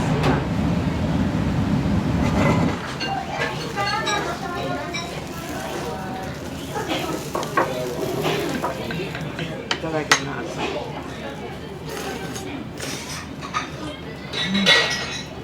よく来られるんですか？よく来るよ。昔から通われてるんですか？オープンから。じゃあもう50年ぐらい。そうそうそうそう。なんかこうおすすめのメニューってありますか？これ天とじ。他のお店と違うとこってあるんですか？一応さん。麺が違うね。コリコリ。味噌八丁がいいか八丁。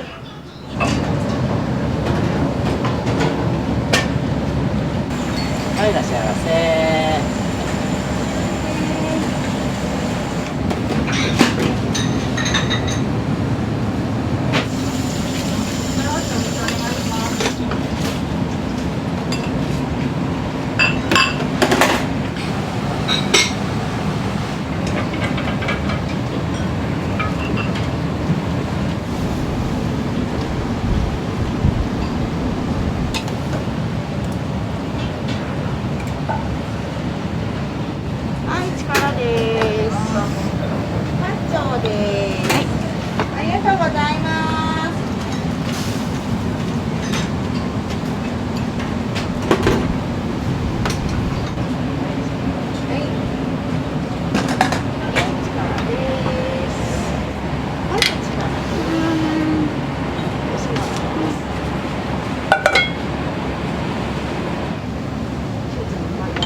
になってよかったね。ね、元気になって。ありがとうございます。よろしくお願いします。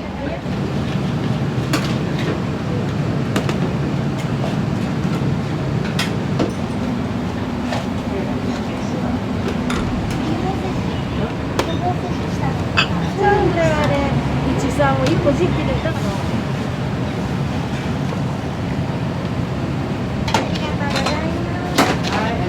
はい、ありがとうございます。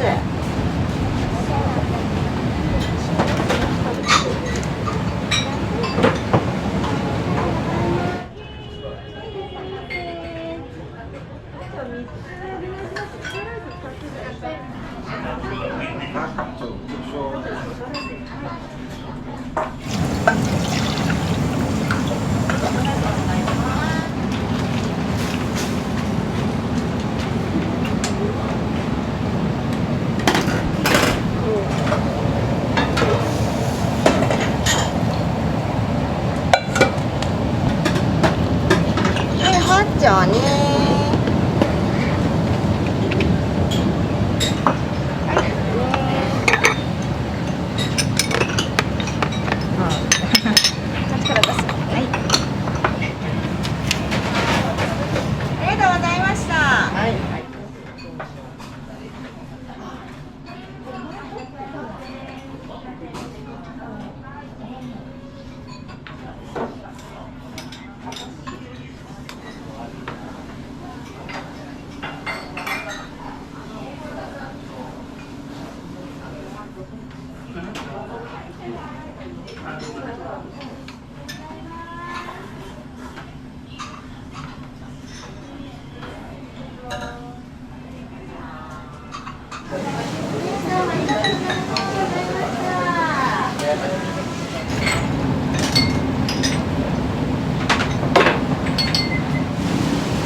はい、担々です。卵とじ担々です。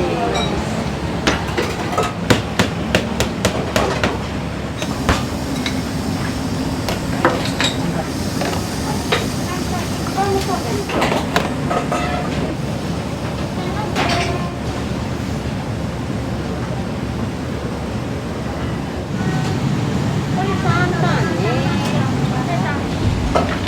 これ肉なしハッチャーね。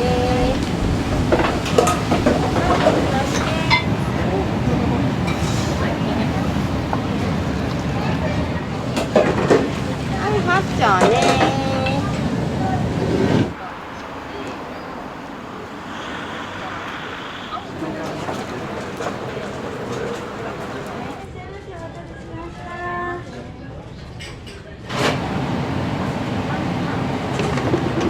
油揚げがないかな。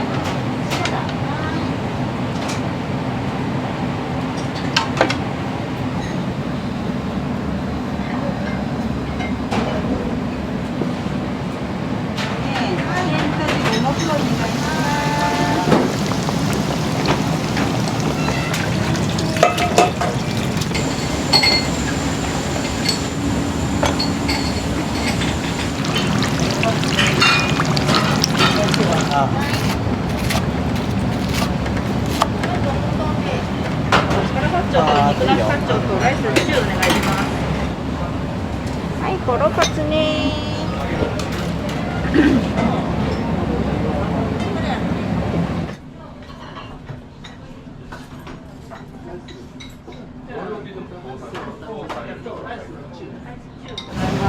ありがとうございました。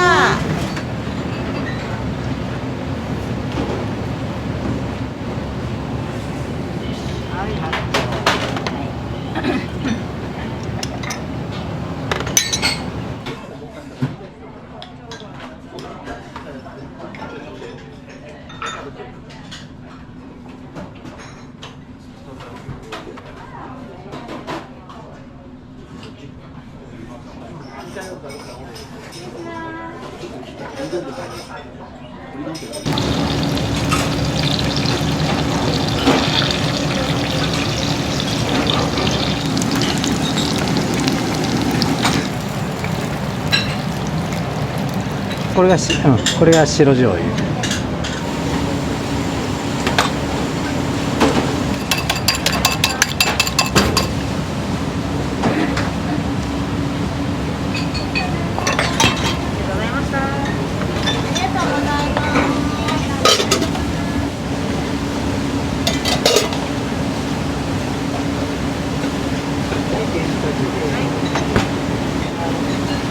力もちょっと少なめ。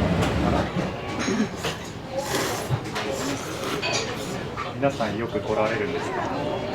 結構好きで来てます。何かこうおすすめのメニューとかありますか？やっぱりお味噌が美味しくて、そうとんかつ。これはお餅だよね。これお餅で。お餅のが結構人気が。これが一番あれじゃない？この店のイメージのあれじゃない？お餅の入ったおうどん。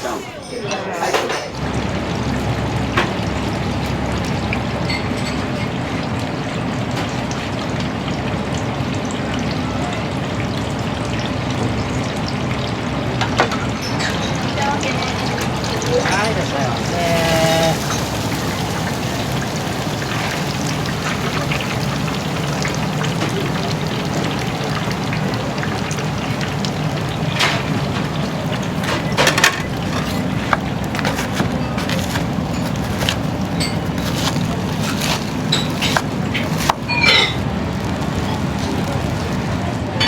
はい、とんかつです。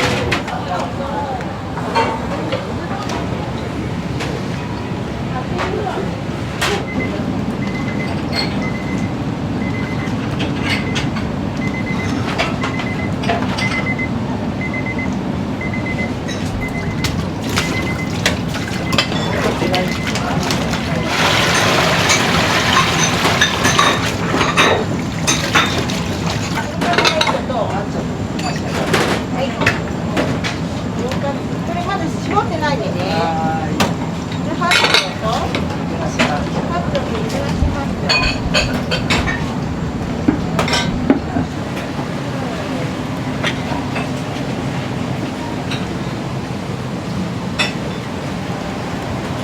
絞ってあるんでね。はい。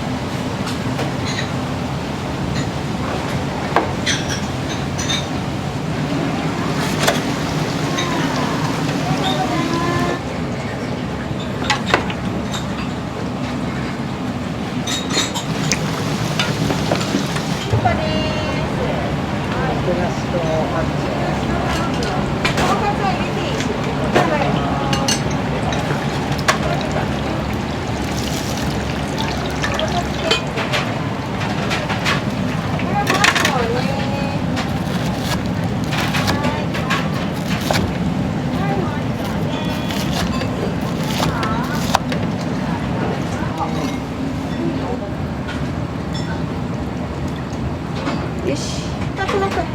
薬味あげるね。ちょっと待ってね、今薬味あげるね。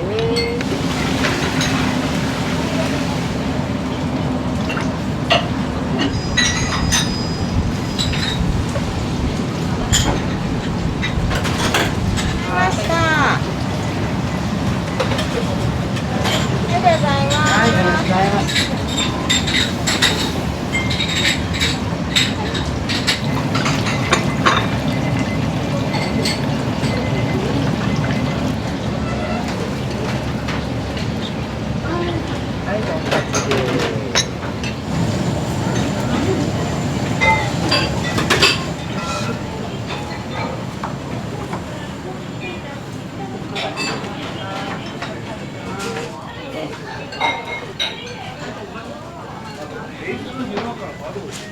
お待たせしました。はい、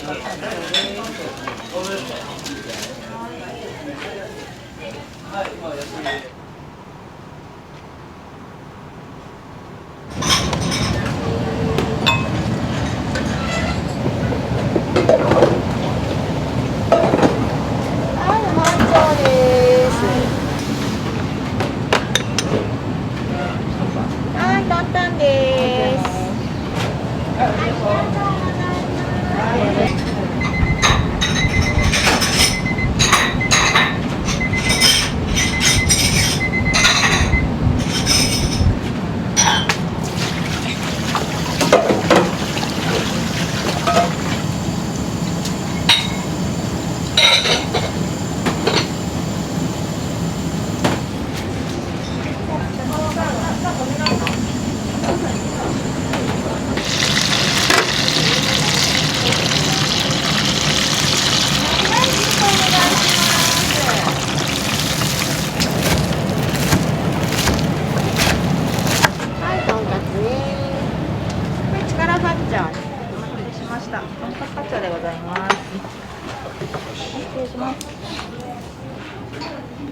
どうでしたお味の方？最高ですね。八丁味噌がね美味しかったです。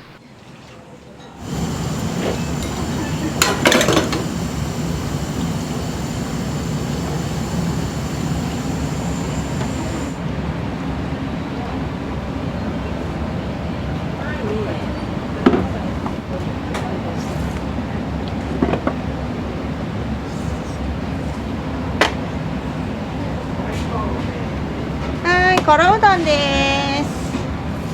はい、お願いします。はい、ありがとうございます。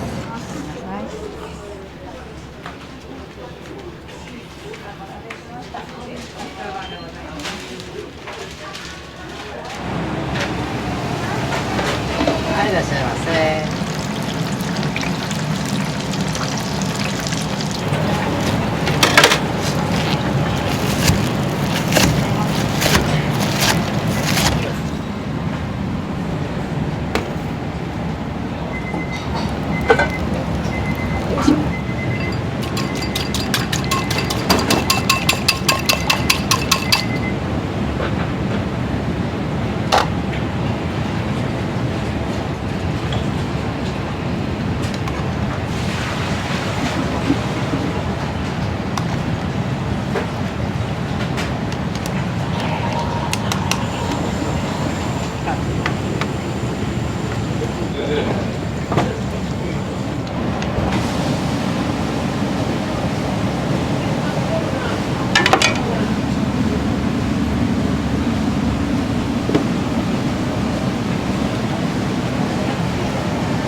お待たせしました。とんかつ八丁です。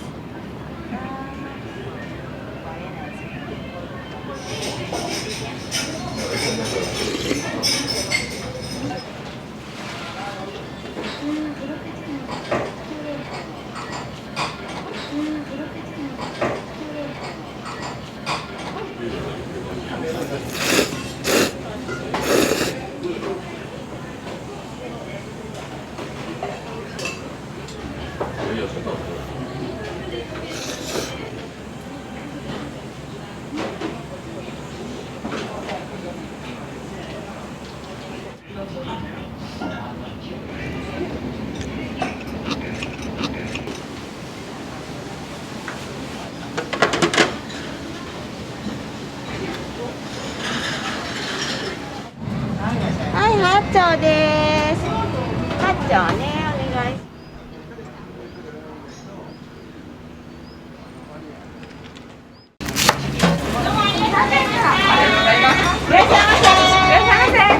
ます。ここで食べたら他のカレーうどんは食べれません。めちゃめちゃ美味しいです。はい、台湾です。お待たせしました。ありがとうございます。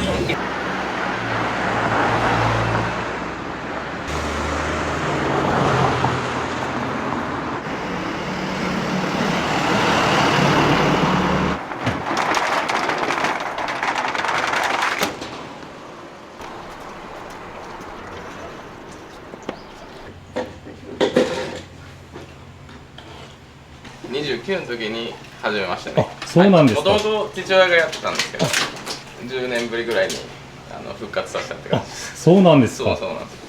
親父の時は若シャチ屋、はい、そうなんですか。若シャチ屋のそうですね。じゃあ今のシャチの屋さんが源流。そうですね。っていうこともうシャチなんですねの屋さんの黒川ののれん分けで中川店としてやってたんですけど、でその味を引き継いでやってます。なるほど。こ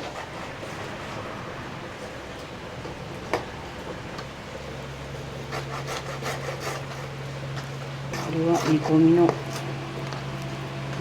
柏です。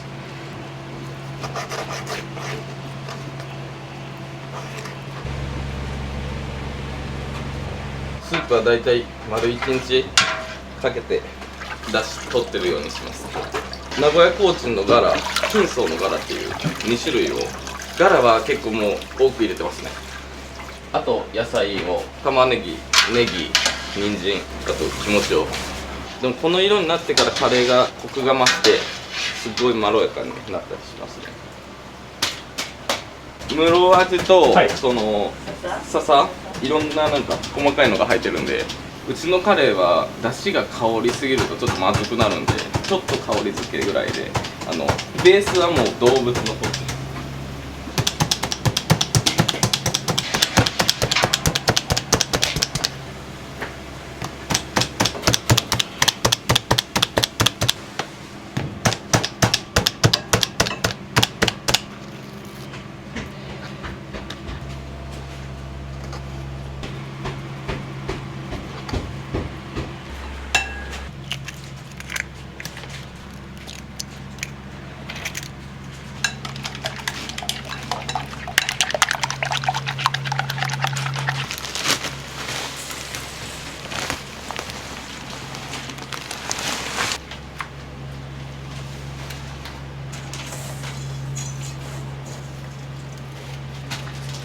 カツはどういうお料理でよく出ますか？カツカレーです。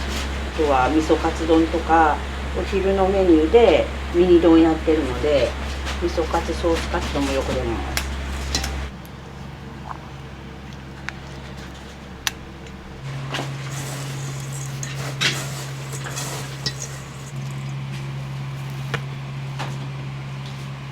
だから大体カレーをメインで今やってるんですけど、で娘にホールをやってもらって、で息子が釜メインで。すみません、ご主人は働きに行ってます。もうで帰ってきて夜だけ手伝う時ある。夜手伝って待ってますね。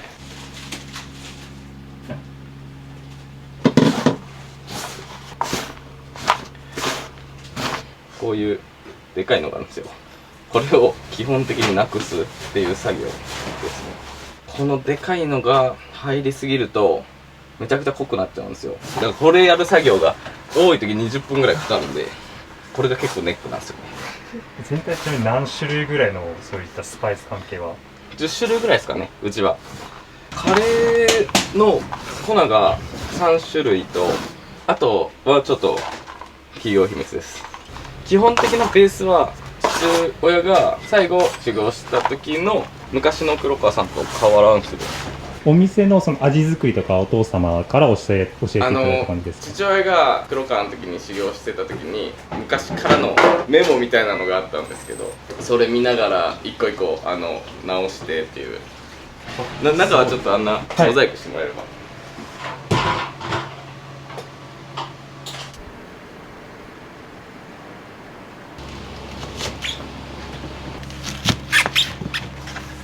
スープに入れるネギをロスがないように皮を剥いてスープに入れます。もったいないので。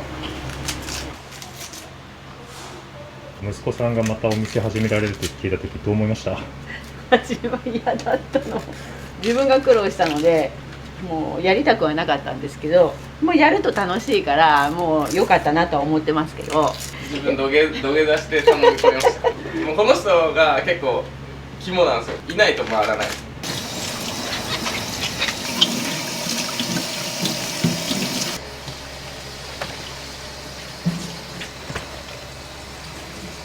これはハスネギ用なのでカレー用で。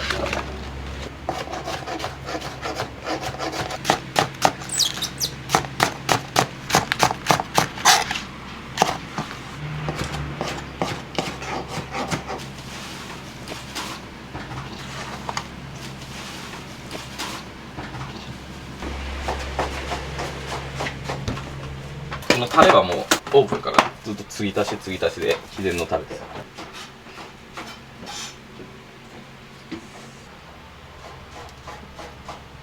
これは一晩寝かせたんで半日柔らかくするために煮込んで、でそこから夜つけっぱなしです。この一個一個この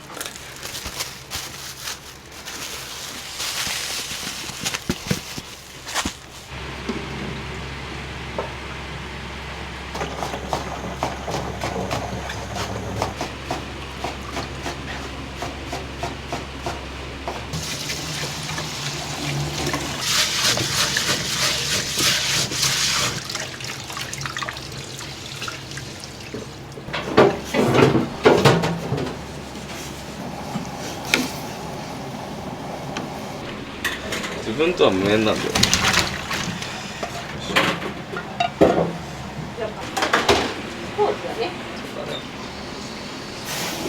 考えてはできないです。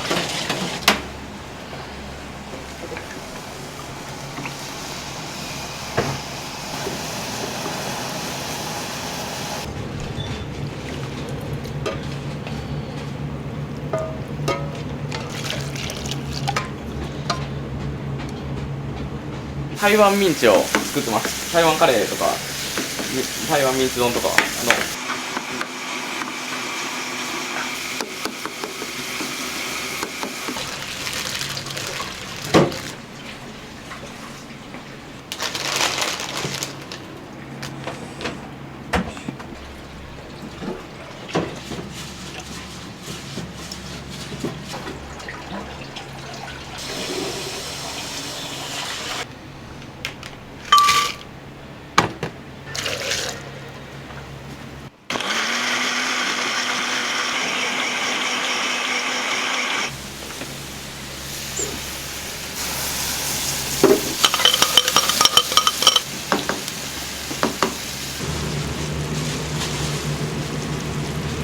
いないいないいない。うん。そうそうそうそう。町内の人たちでできたって感じ。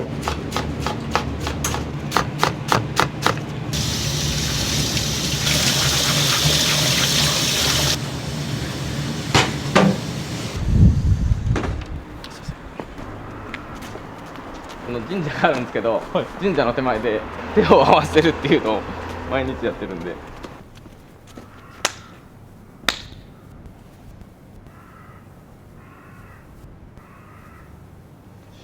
すいません。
いらっしゃいませ。はい、どうぞ。頑張ります。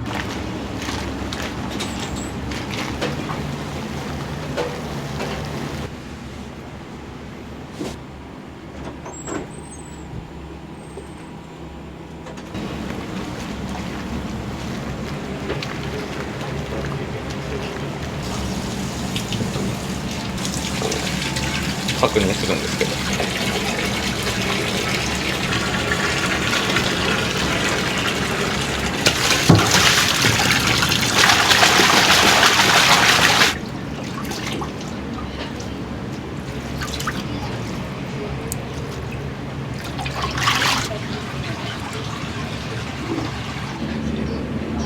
カツ上がったらカツカレー入れね。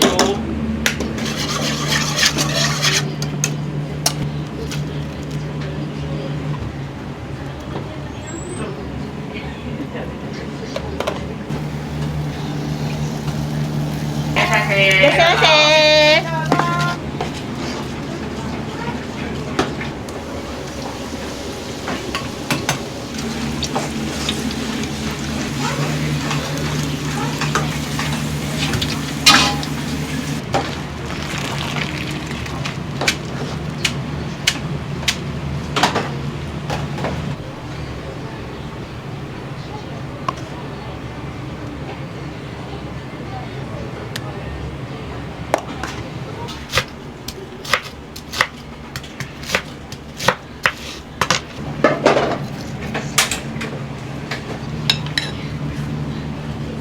はい、お待たせしました。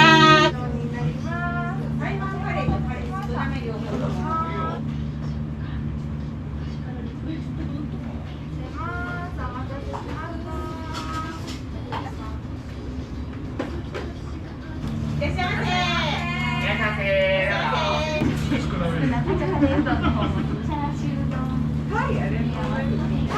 レー麺つくのめチャーシュー丼でお願いします。はい、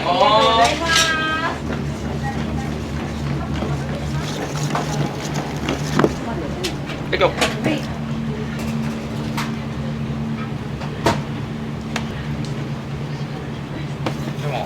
はい。下もある。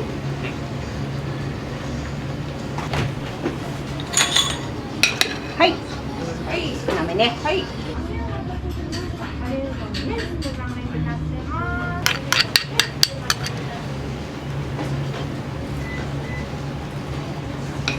はい、台湾です。台湾カレーの麺少なめになってます。お待たせしました。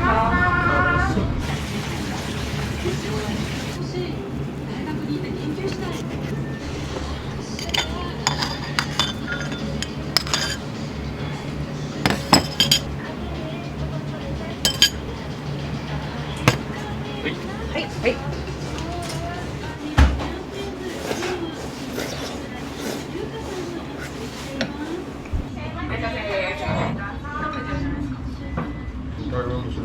はい、ありがとうございます。台湾カレーうどんのセット。はい、定番。台湾味噌煮込み。はい。定番台湾でお願いします。はい。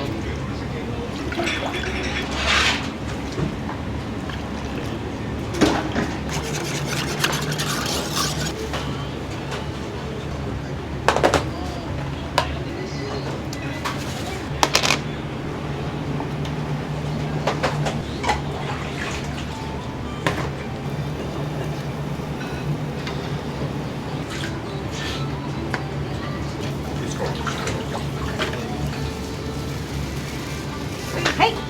台湾カレーね。台湾味噌煮込みうどん。お待たせしました。ごちそうさまでした。お待たせしました。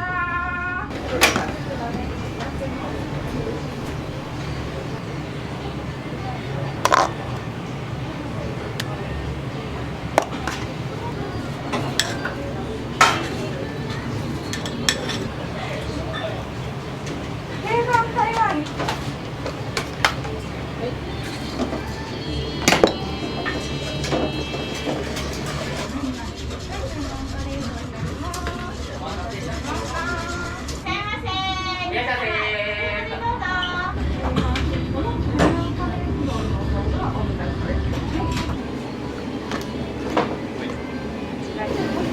お預かりします。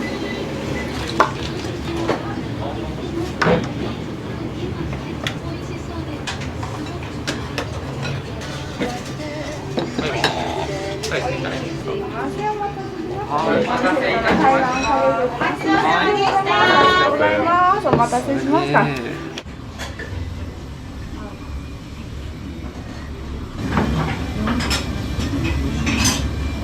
よく来られるんですか？いや、初めて来ました。そうなんです。どうですか、お味の方。めちゃめちゃ美味しいです。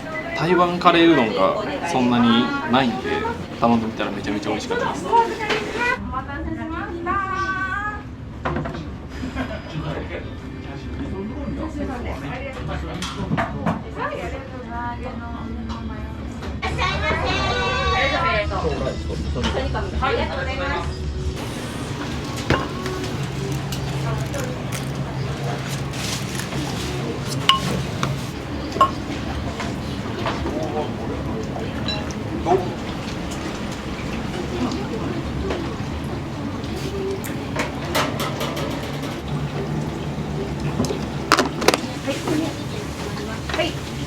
すいません、お待たせしました。味噌煮込みうどんになります。お待たせしました。失礼します。お待たせしました。お待たせしました。味噌煮込みうどんごちそうさまでした。失礼します。お待たせしました。よく来られるんですか？よくは来てる。おすすめのメニューってあります？やっぱカレーうどんかな。麺が美味しい。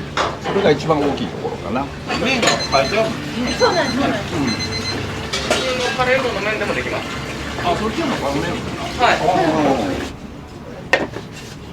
醤油、酒、塩コショウ、生姜、ニンニク、結構ベーシックなんですけど、意外に人気なんですよ。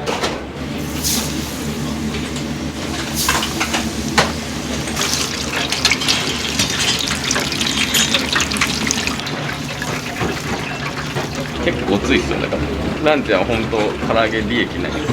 利益なしでやってます。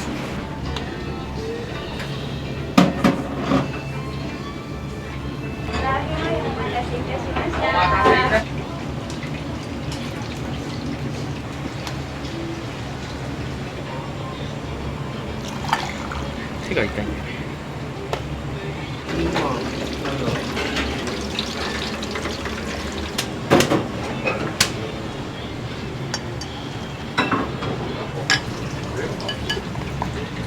唐揚げのマヨネー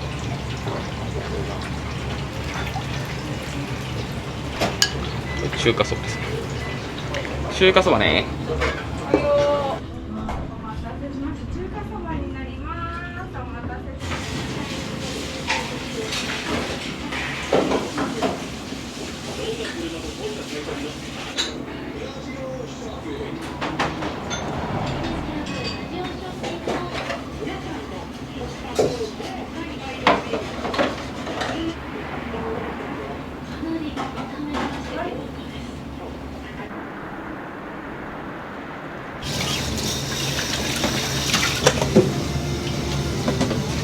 台湾ラーメン、唐揚げ丼のおろしポン酢、ご飯少なめでお願いします。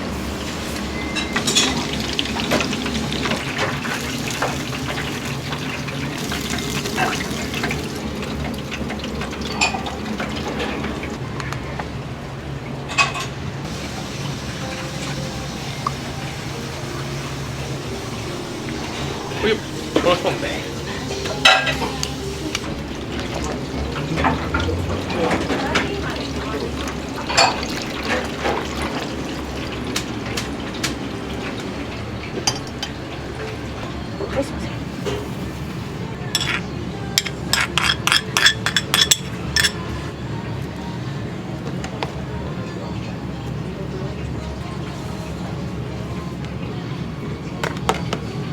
はい、お願いします。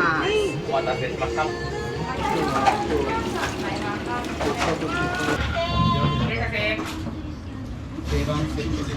い、ありがとうございます。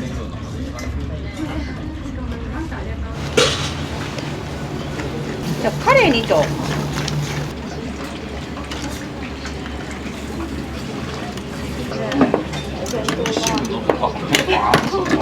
びっくりしましたね。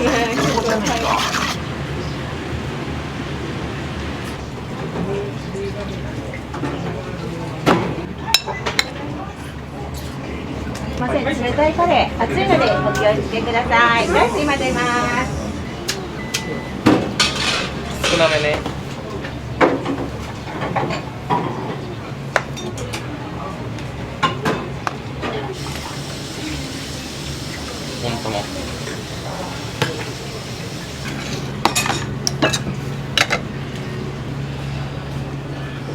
すいません、お待たせしました。お待たせいたしました。うどんと台湾ミンチください。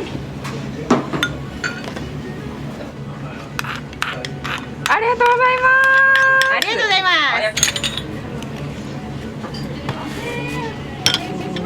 ありがとうございます。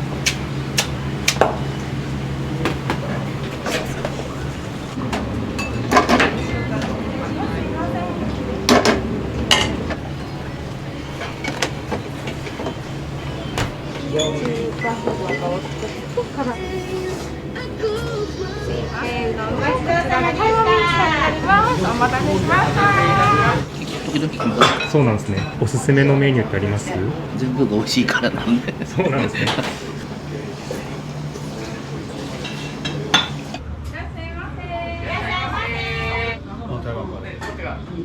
ちょっと辛い。いらっしゃいませ。いらっしゃいませ。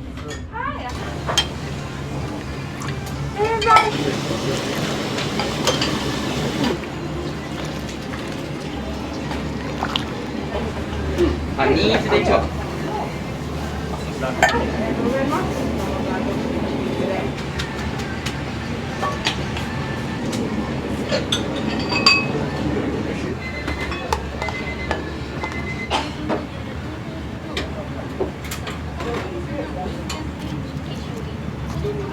向こうでできん？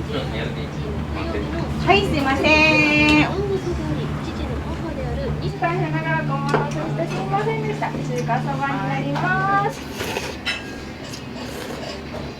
2度目。あ、そうなんですか。ここのね、息子さんがよく美味しいって言って、そんで今日。どうですか、お味。美味しい。美味しいですか。美味しい。いらっしゃいませ。こんにちは。台湾カレーの普通とこっち辛いやつな。あげますよ。一本もらうか。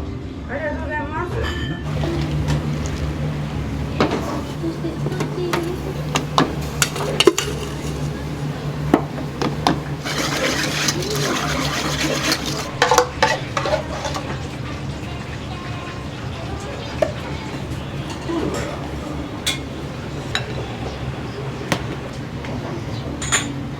はい、お待たせしました。これミンチダブルで。ミンチダブルの方。はい。はい。お待たせいたしました。に揚げ餅と温玉のトッピングになります。お待たせしました。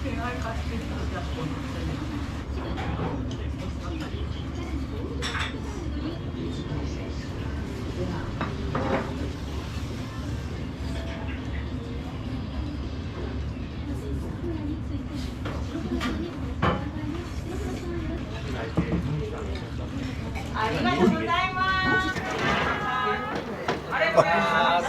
大変美味しかったです。ありがとうございます。台湾をダブルトッピングで、温玉と揚げ餅です。はい。ここで食べたら他のカレーうどんは食べれませんね。はい。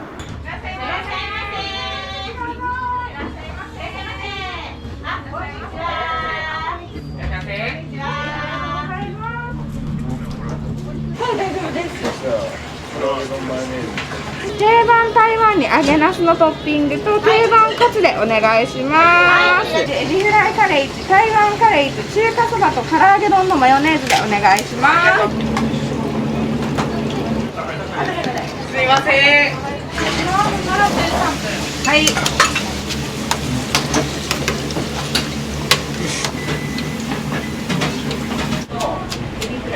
はいよ。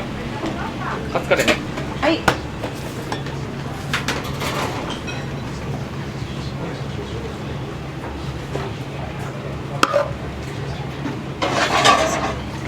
カツカレー。お姉ちゃんカツカレー置いときます。になりますのでお待たせしました。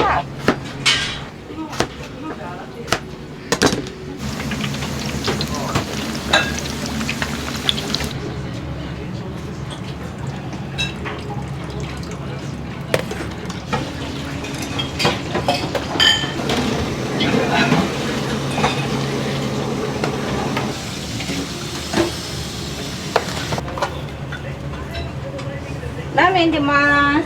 はい。温玉カレー、台湾カレー、エビフライカレー。はい。あ、じゃあもうあっちから取ってきて。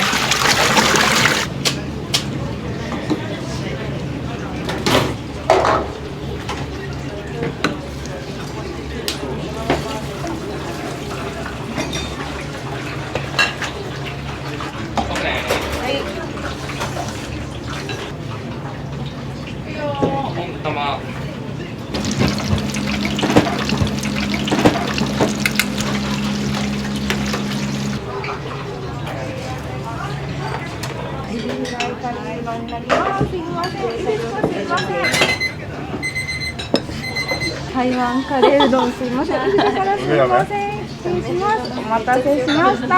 ありがとうございま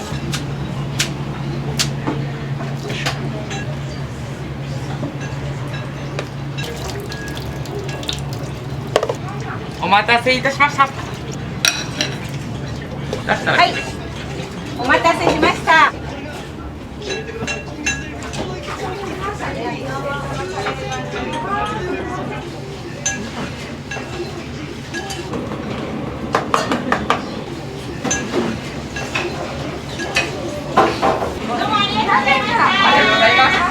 ありがとうございました。お気をつけてお帰りください。またお願いします。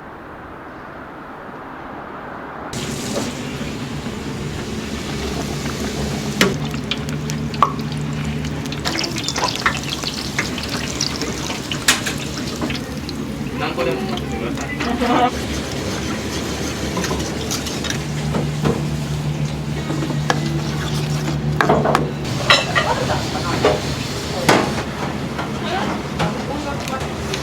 骨小ライス。し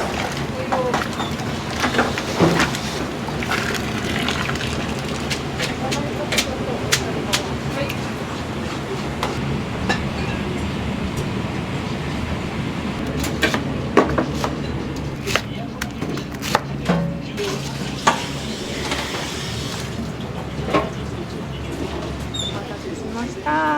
カツカレーセットです。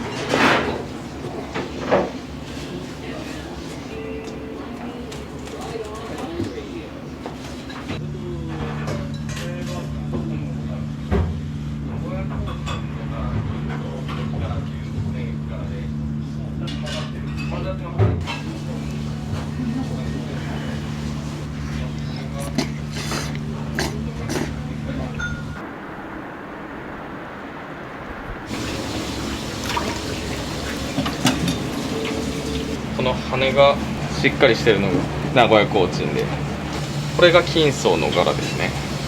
このコーチンを入れることによってちょっとまろやかさが増すのとコクが出るので、コーチンは絶対入れたいのと、でもコーチンを全部使おうとするとコスパが悪いんですよ。だからこの金層柄で5対5でやってます。お姉さんが小さい時はよく食べられてたんですか、お店の。そうです。もう今でも本当基本毎日昼カレーうどんなんですよ。始めた理由が食べたくて始めた部分もあって。まあでも10年ぶりに食べれたんじゃないですか。あ、そうですね。それは本当良かったかなっていう。ありがとうございました。お気をつけてお帰りください。またお願いします。かけ大、やっぱり早くて安い。飛騨牛、宮崎牛。ここに行くのが一番うまい。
同じやつを2杯使ってます。冷やしと、あったかいので。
代表の佐藤さんはお兄さんなんですか、弟さんなんですか？弟ですね。2人ともうどん屋さんで働いてたんですか？うどん屋さんでは働いてなくて、親戚とかが料亭とかそういう出汁を結構作るようなところでやってて、弟から連絡来てうどん屋さんやろう、面白そうだね、やろうかっていう。2人で始められたっていうことなんですね。そうですそうです。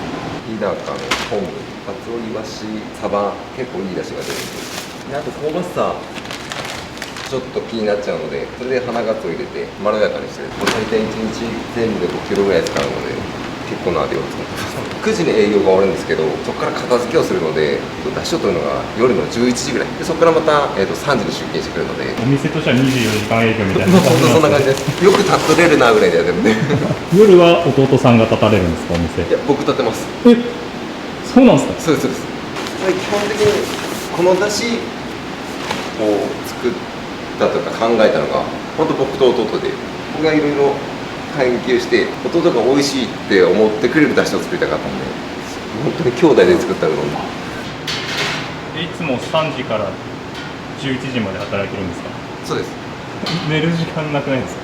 最初はもう本当に寝てるのが起きてるのか分かんなかったんですけど、最近慣れてきました。で何時間寝るんですか？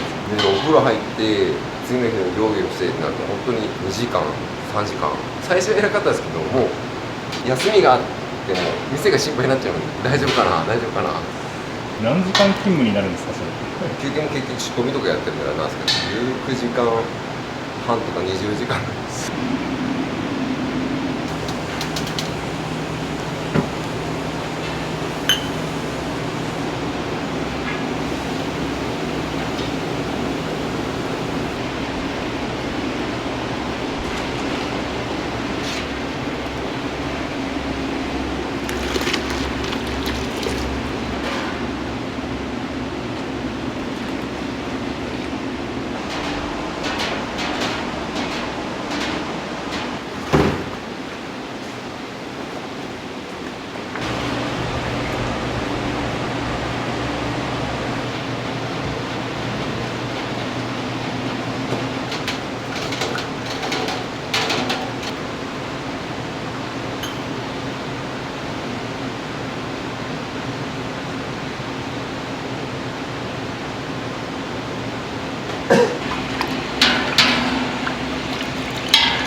お客さんって大体1日どのぐらい座られるんですか？今まで一番多くて260とか、それぐらいですかね。朝が多いんですか？土日は朝めちゃめちゃ来ます。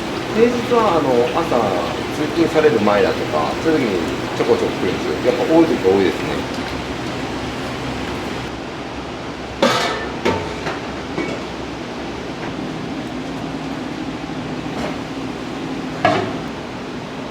お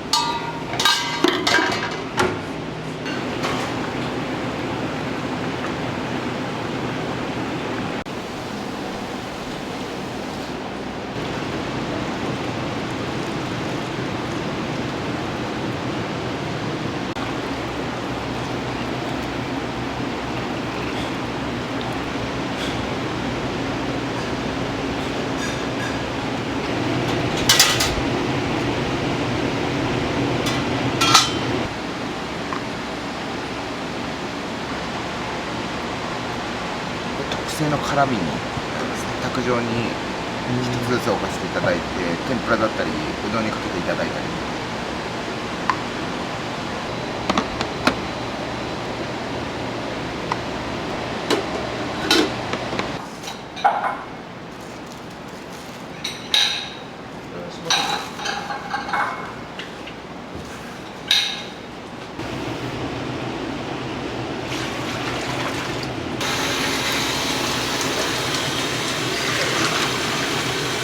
氷を張っといて。じゃあ周りが氷に包まれてるってことなんですか？そうです。下も氷ですし。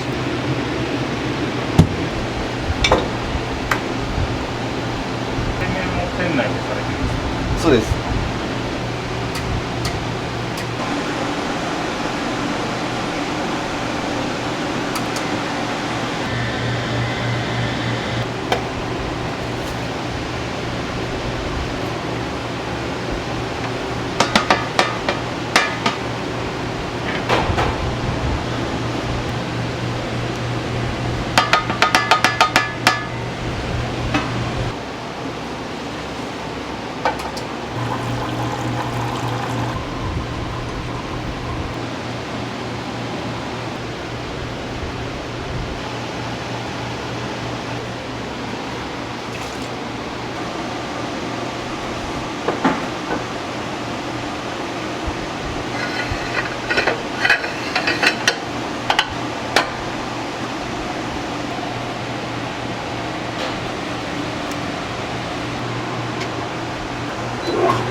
麺は完了です。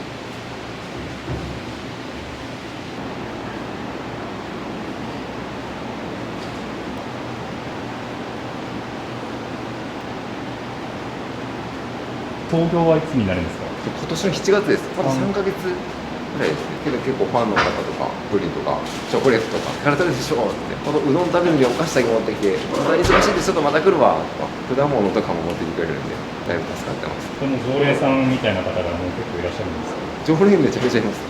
朝昼晩来る方もいるので、本当にいろんな方がいます。で月火は朝から2時までなんですけど、月曜日もやってよ夜やってよって言われるんですけど、いや死んじゃうよって思いながら時間が長いんで休める時に休まないと。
揚げていきますね。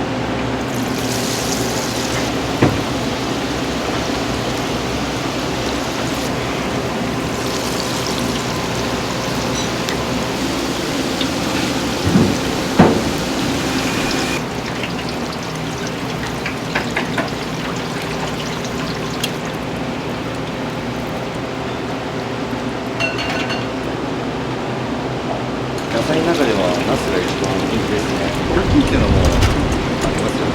みんなおうどんの中にやっぱ野菜とか入れるんですけど、やっぱ出汁を吸収してやっぱ食べやすいっていうのもありますよね。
ただきました。でも昨日したんですけど、トッピングとかしてますか？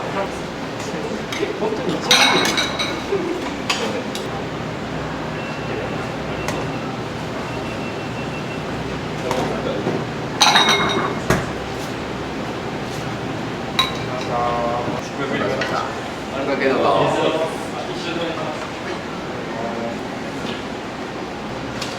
パーカーでも作りましょうか。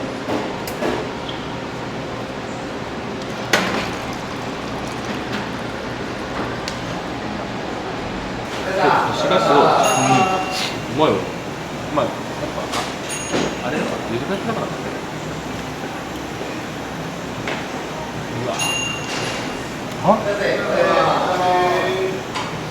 すごいね。結構お二人はよく来られるんですか？昨日も来ました。あ、そうなんですか。家が結構近くて、中村区ってやっぱうどん屋さん多いんですけど、濃いタレが多いんですけど、薄味であんまり名古屋にないうどんですごく頼ってます。日和ファミリーっていう勝手に、やらせてもらってます。やらせてもらってます。じゃあ意外にファミリーが多かった。朝日和です。お願いします。お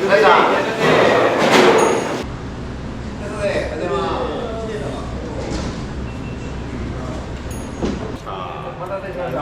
ですね。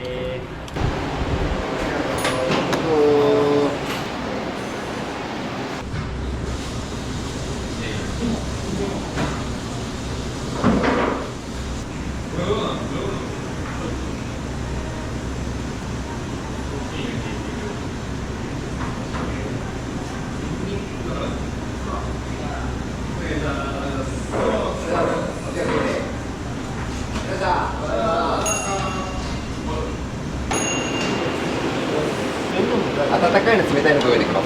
温かいの。かけ台。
ごめんなさい、お待たせしました。5番でお待ちのお客様。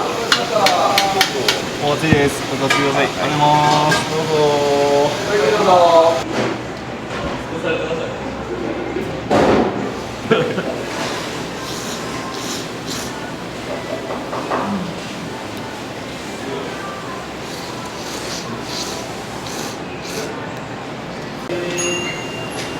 皆さん。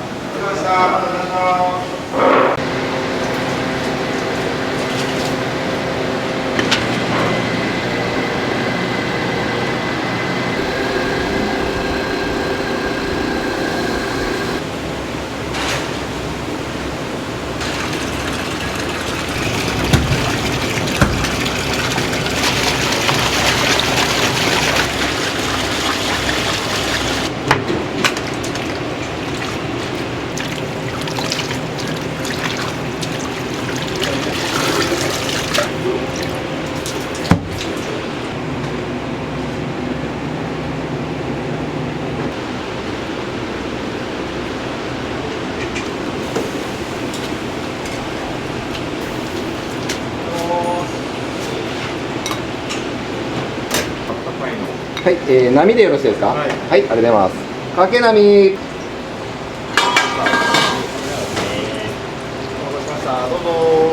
お待たせしました。お待たせしました。どうぞ。ごゆっくりどうぞ。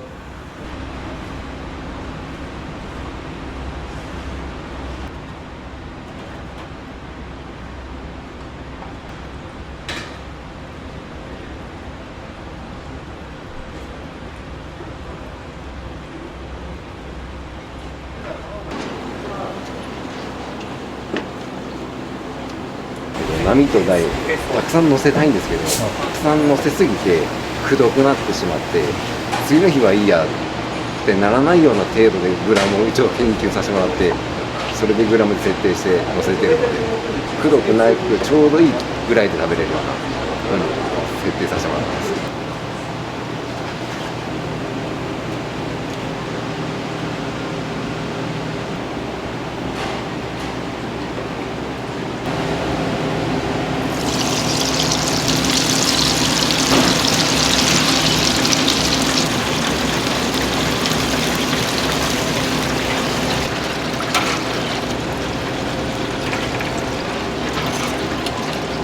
ぶっかけ波。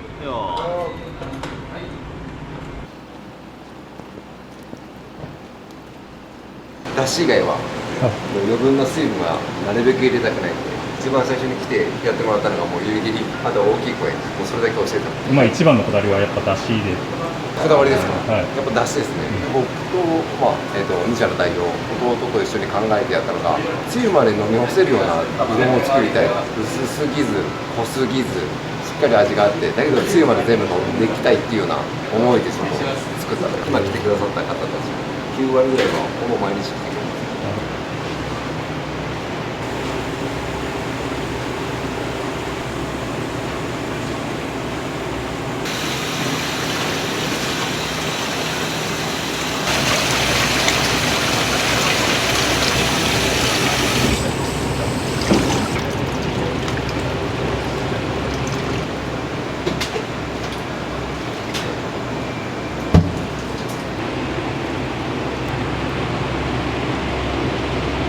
僕と、弟が話し合って、僕たちが好きなのはやっぱストレスがなく食べれて、顎も疲れない、コシはあるけど細麺で食べやすいような麺を目指してこれ完成したので、これの麺の太さも何ミリ単位だったので、本当何ヶ月も研究してどれぐらいがいいか、どういうふうにしたらいいか、水とどれぐらいの割合で混ぜた方がいいのか、いろいろ意見出し合って、いろんな人にも食べてもらって、じゃあこれにしようって感じで。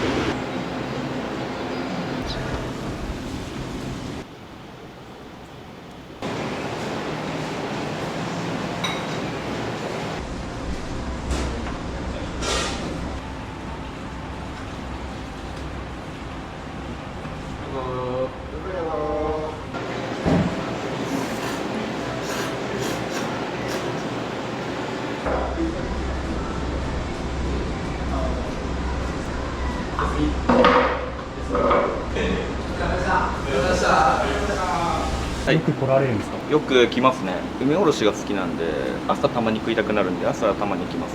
結構人もいいんで、よく喋ってたんで、そこからまあ来るようになりましたね。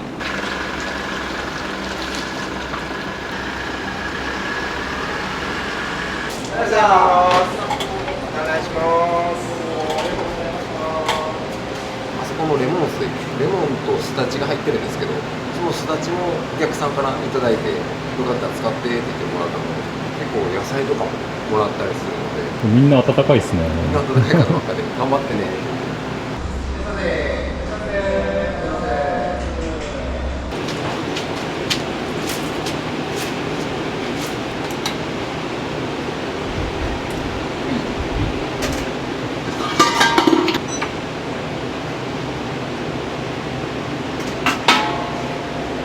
お待たせしました。お疲れでお気をつけください。あ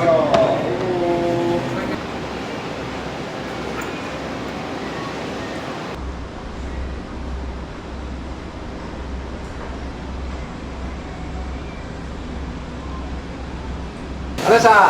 またお願いします。お気をつけて。ありがとうございました。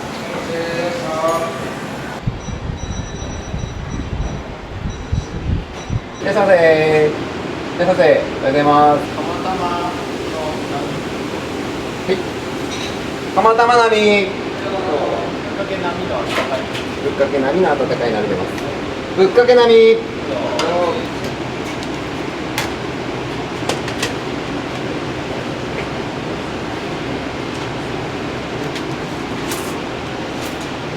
釜玉。じゃあ釜玉です。はい。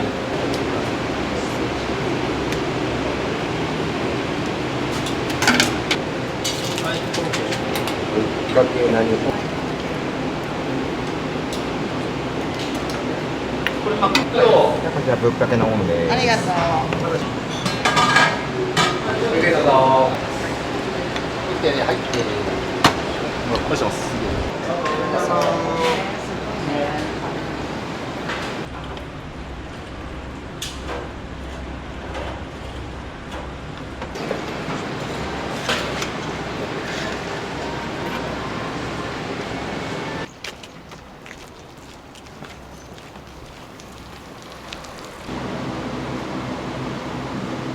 かけうどん並の温かいの。はい、ありがとうございます。かけ並み。あとすみません、生卵トッピングで。生卵です。はい。卵トッピング。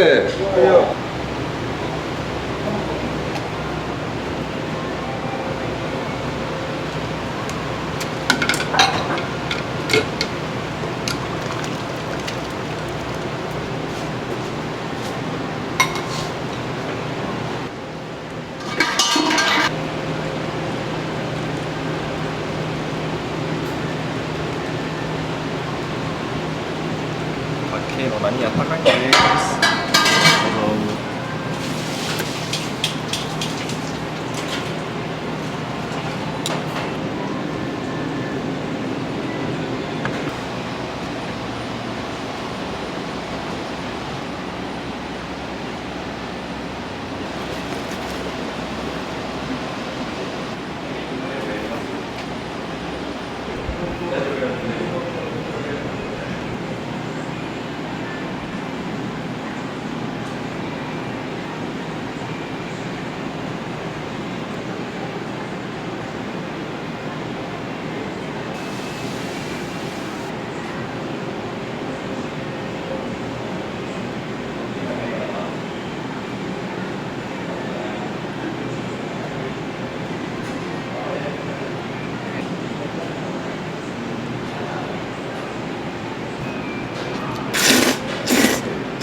けうどんです。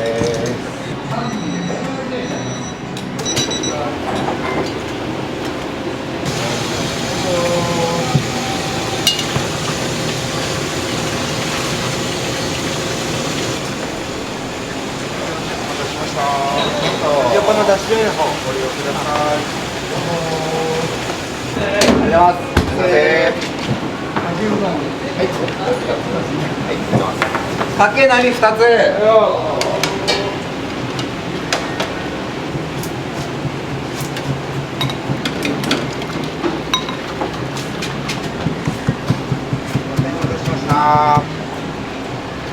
待たせしました。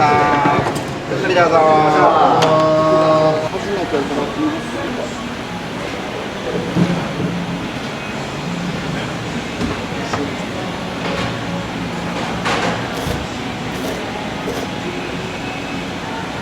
美味しいです、本当に。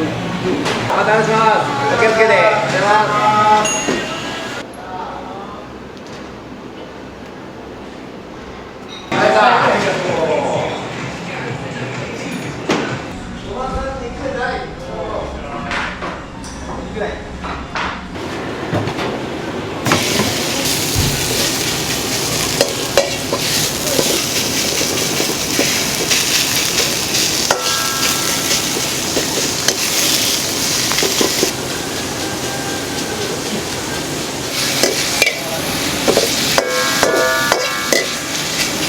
いかがでます。お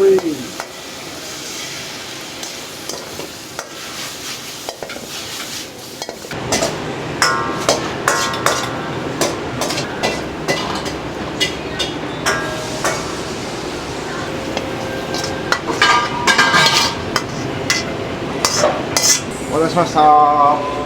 ゆっくりどうぞ。どうぞ。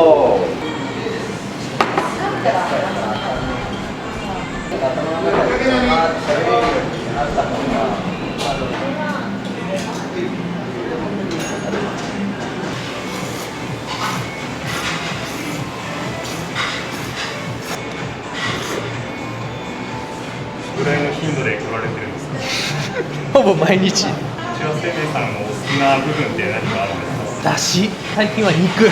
他のとこの肉うどんで多分この肉は考えられない。最初食った時びっくりした。まあ、下手に焼肉行ったり下手な店で牛丼食うより絶対ここの肉うどんの方がうまい。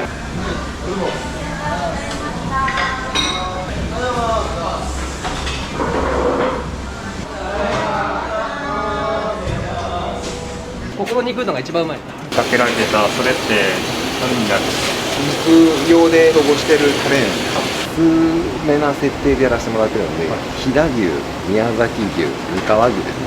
安く仕入れれるときに一応買ってるっていうような感じですね。飛騨を安く買えるときは飛騨を買ってますし、宮崎を安く買えるときは宮崎を買うっていうようなやり方で、結構評判いいですね。かけうどんずっと食べてた方が肉うどん食べて、なんだこれ、めちゃめちゃ名がやって、そこから肉うどんしか頼まなかったりだとかするので、まあ嬉しいことです。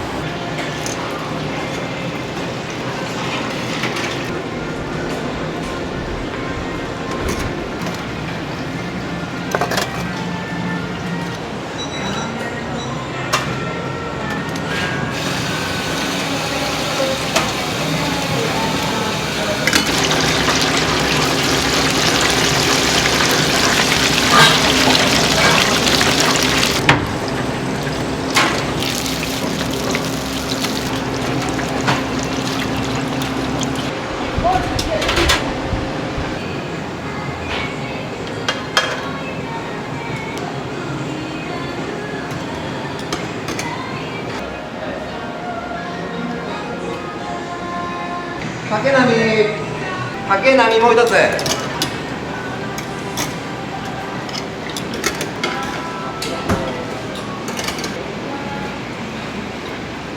たせしました。ゆっくりどうぞ。ゆっくりどうぞ。かけうどんの冷たい方で。大の冷たいの。かけ大。ご飯もらっていいですか？ご飯。はい。あとご飯一つ。かけ大の冷やしです。お待たせしました。お待たせしました。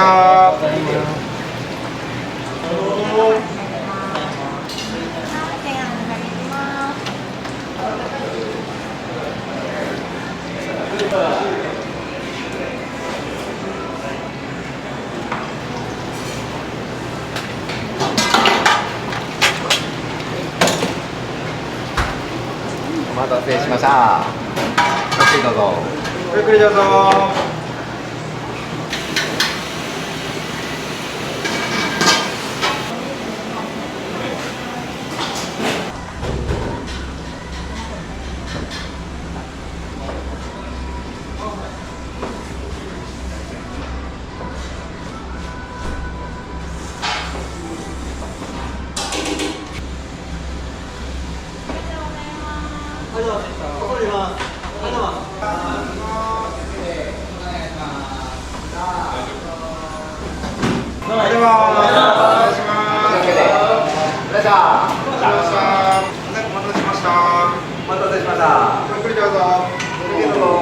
どのくらいの人が来られるんですか？どうだろう、多分昼だけで100から120、30だと思います。そうなんですね。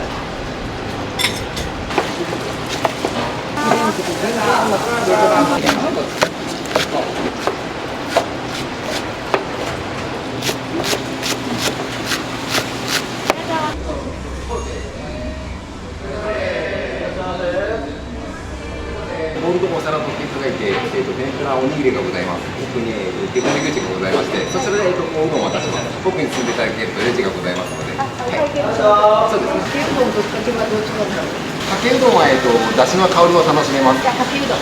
かけうどんでよろしいです。両方とも温かいのでよろしいですかね。はい。ありがとうございます。つねなみかけなみつねうどん温かいの失礼します。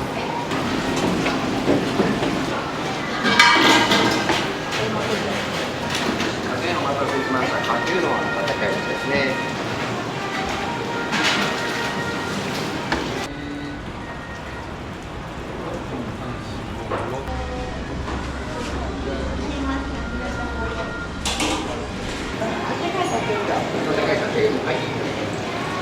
小松さん肉並み、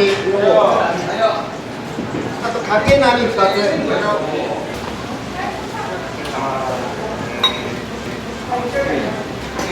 ありがとうございます。ありがとうございます。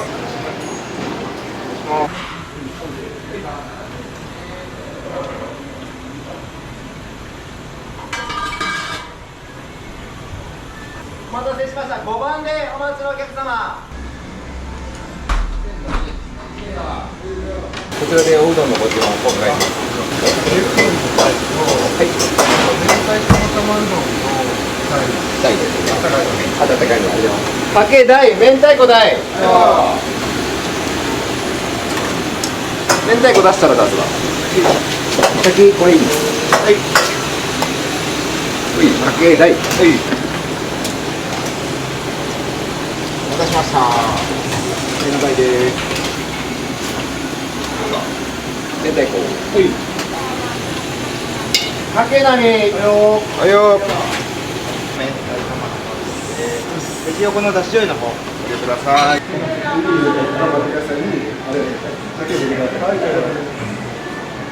よく来られるんですか？初めて来ました。そうなんですね。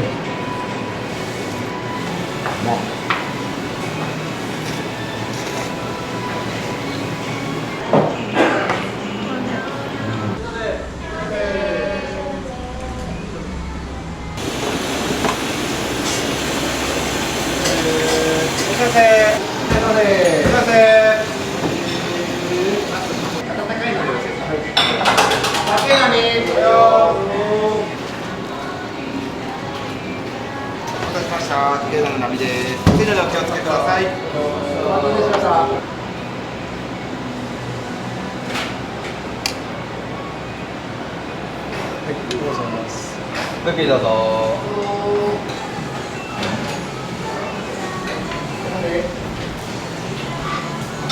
お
ゆっくりどうぞ。ありがとうございます。お待たせしました。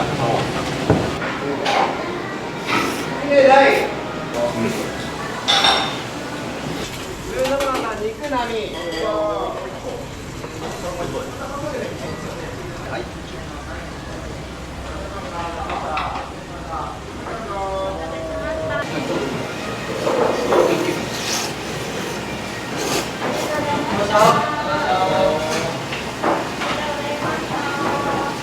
よく来られるんですか？そうですね。ちょいちょい来ますね。優しい感じの出汁がすごい。で、あと店員の皆さんもすごい愛想が良くて。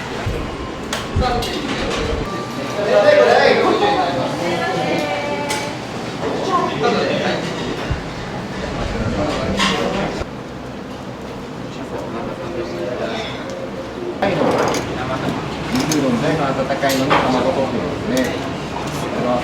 お肉だけ釜玉大です。403肉大卵トッピング。ということで、明太卵。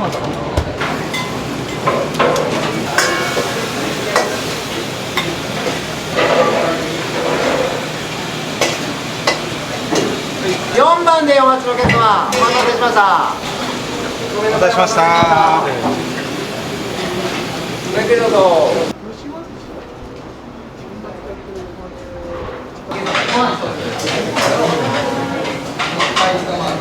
ぶっかけ大。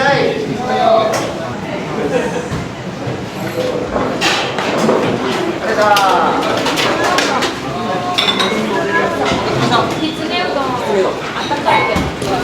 天ぷら。かけのり。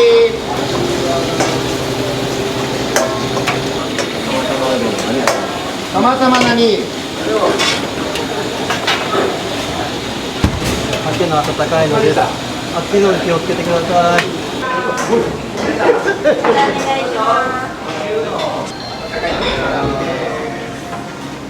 まずはい、まずすぐ出しますね。すい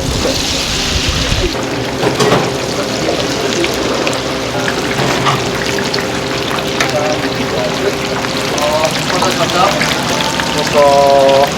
マジで大変です。もう一気になくなっちゃうんで。お疲れ様です。お疲れ様でした。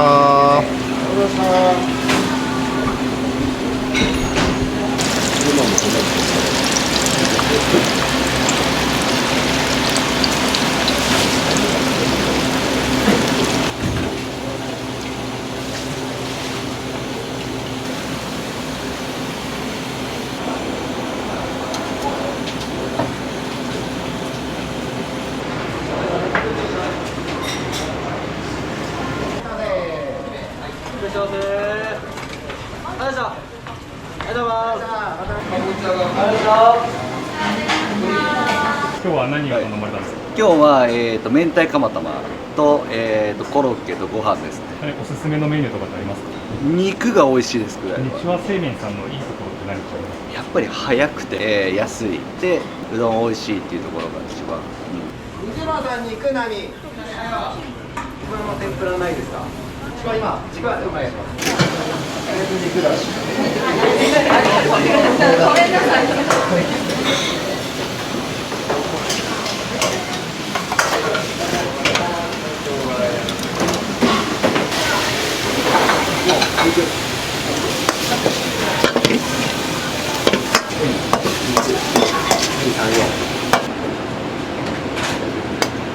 25番でお待ちのお客様、ごめんなさい、お待たせしました。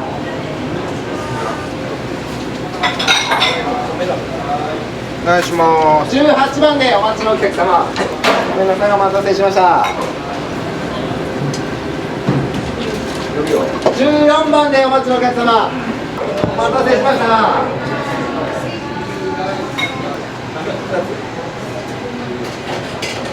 お願いしました。お待たせしました。お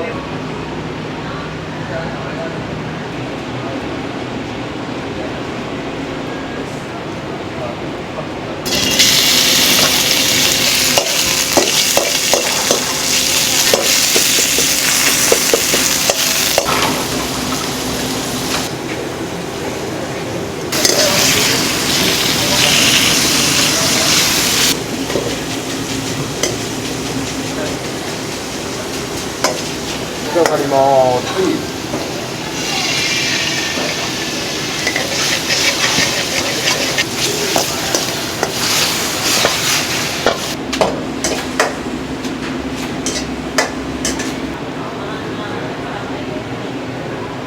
はい、よろしく。はい。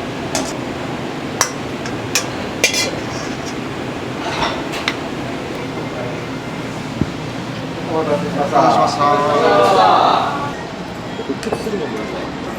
お待たせしました。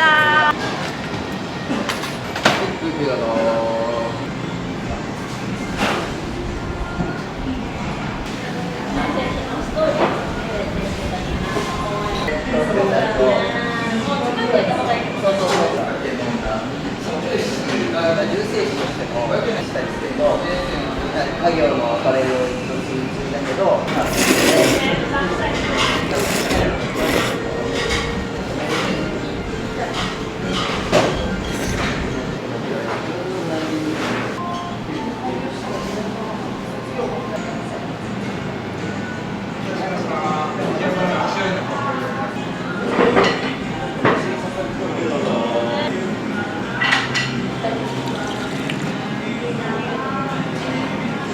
ゼロから立ち上げられたんですか？飲食ですか？もうゼロからです。誰も家計的には飲食はやってないので、結構皆さんが何うどんっていうのって讃岐うどんなのって結構聞かれることが多くて、もう僕たち兄弟で考えたから、兄弟うどんだねって言って、それを広めていこうかって、兄弟うどん発祥の地ですね、ここ。もうそれで全国に広めれてはなって感じ。